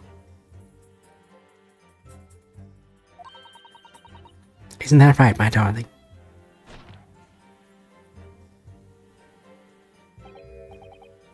Yes, that's right. Asked Mrs. B to go. I was off duty by that point. But Bobby is never truly off duty, of course, so I felt obliged to stay and guard the scene. Very laudable, Mr. Beat. Preserving the scene of a crime is a task of considerable importance. That's why I sent Patricia, you see. I told her where to find the right police box. Forgive my ignorance, but what do you mean exactly by the right police box? Depends on the crime's location, you see, as to who deals with it. Where the woman was stabbed wasn't actually on my beat. So I told Patricia the way to the police box for the beat the incident fell under. The incident fell under, so I could go and report it. I ran there as quickly as I could and asked for help from the Bobby on duty. There's nothing more potent than a young couple in love working together, you know. And thanks to your swift response, the case was quickly resolved. The actions of two model citizens. Oh, please, you're making me blush. Isn't he, darling?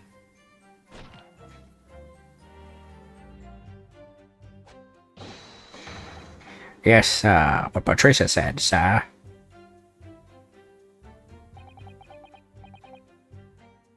Let's move on, shall we?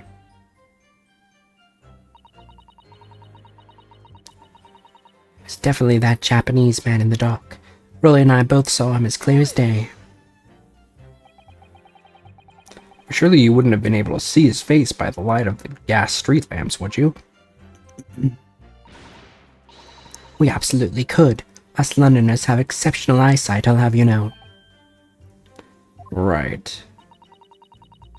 The light from the street lamps was more than enough. My husband already told you that the fog was the only light, didn't he? Yes. And what of the fog? We're famous for it across the globe, I believe. But it's an absolute menace to those of us who have to live with it, of course. Oh, it is. When it's thick, you can't even see the hand at the end of your own arm. Yes, alright, I take your point. Could you stop shaking your husband about? Constant fog makes our eyes very sharp, you see. That's all we can tell you for sure and certain that it was that little Japanese man we saw. Can't we, darling?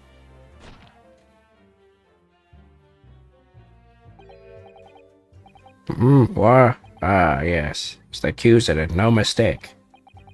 The mustache, the hunchback, the cat-like eyes, the top mouth, the snub nose. Unmistakable, sir.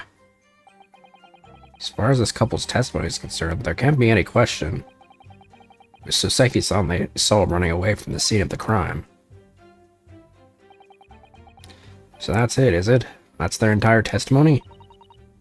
What do you think, Mr. Naruhodo? Well, I hate to admit it, but on hearing the testimony, it really does seem as though Mr. and Mrs. Beat saw what they say they saw. Mr. Natsume running away from the scene of Briar Road that day. Yes, I feel the same. So if that's true, where does it leave us? The members of the jury are sure to call for a guilty verdict after this testimony. Oh no! Well, then what do we do? Kazuma-sama were here. Huh? What are you trying to say? I think he would try to find a contradiction somewhere else within their testimony. What do you mean, somewhere else? Statements about seeing Mr. Natsume is unequivocal. Calling that into question won't help. But if you could identify some other part of their testimony which appears to contradict the facts, you might be able to discredit them to make the jury doubt if the pair's memory of the day is accurate. Oh, right. Put simply, we must focus on finding a discrepancy in their statements somewhere. If we don't, I'm afraid the trial may reach an early and unfavorable conclusion. Ugh. Why do I always seem to be up against it? Mr. Lawyer, sir, can I ask you something? Oh, yes, of course. What is it? Well, you keep asking us all these questions about everything we've told you, so... It seems like you don't believe our testimony, is that right, is it? Well, out with it. What? No. Oh, no, it's really not that at all.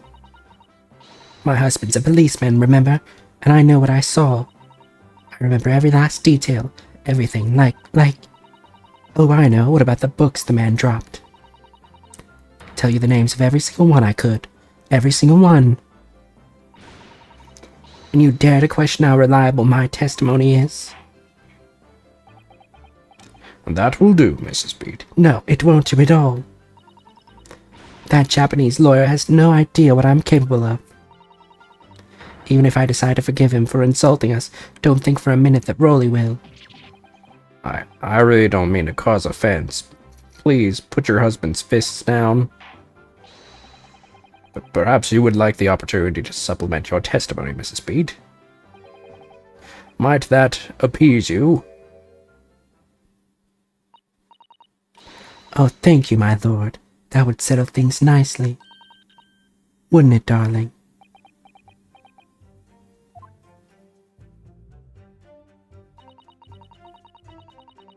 Did you even tell the names of the 4 books he dropped in the scene? Well, there were only 3.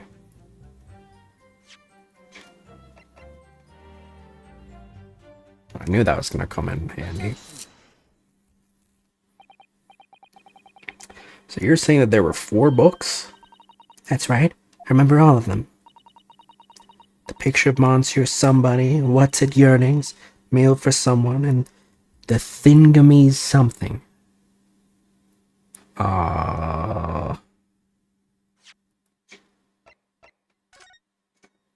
Picture of Monsieur Lecoq. A Mail for Gabor Yao. Canterbury Yearnings.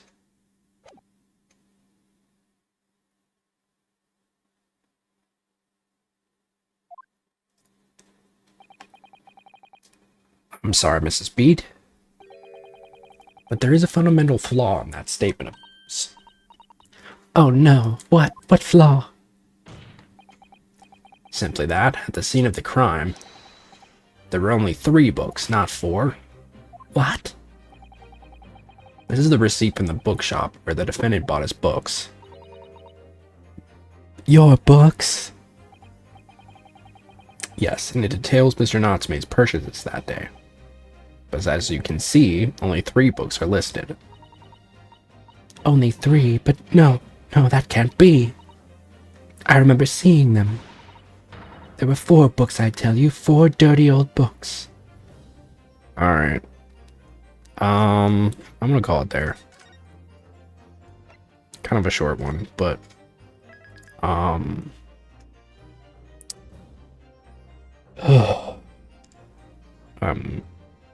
tired. Thanks everybody for hanging out. Love you guys. We'll be back tomorrow. I think we're gonna play some Zeldas. So see you then. As always, ciao. Bye everybody. Oh my.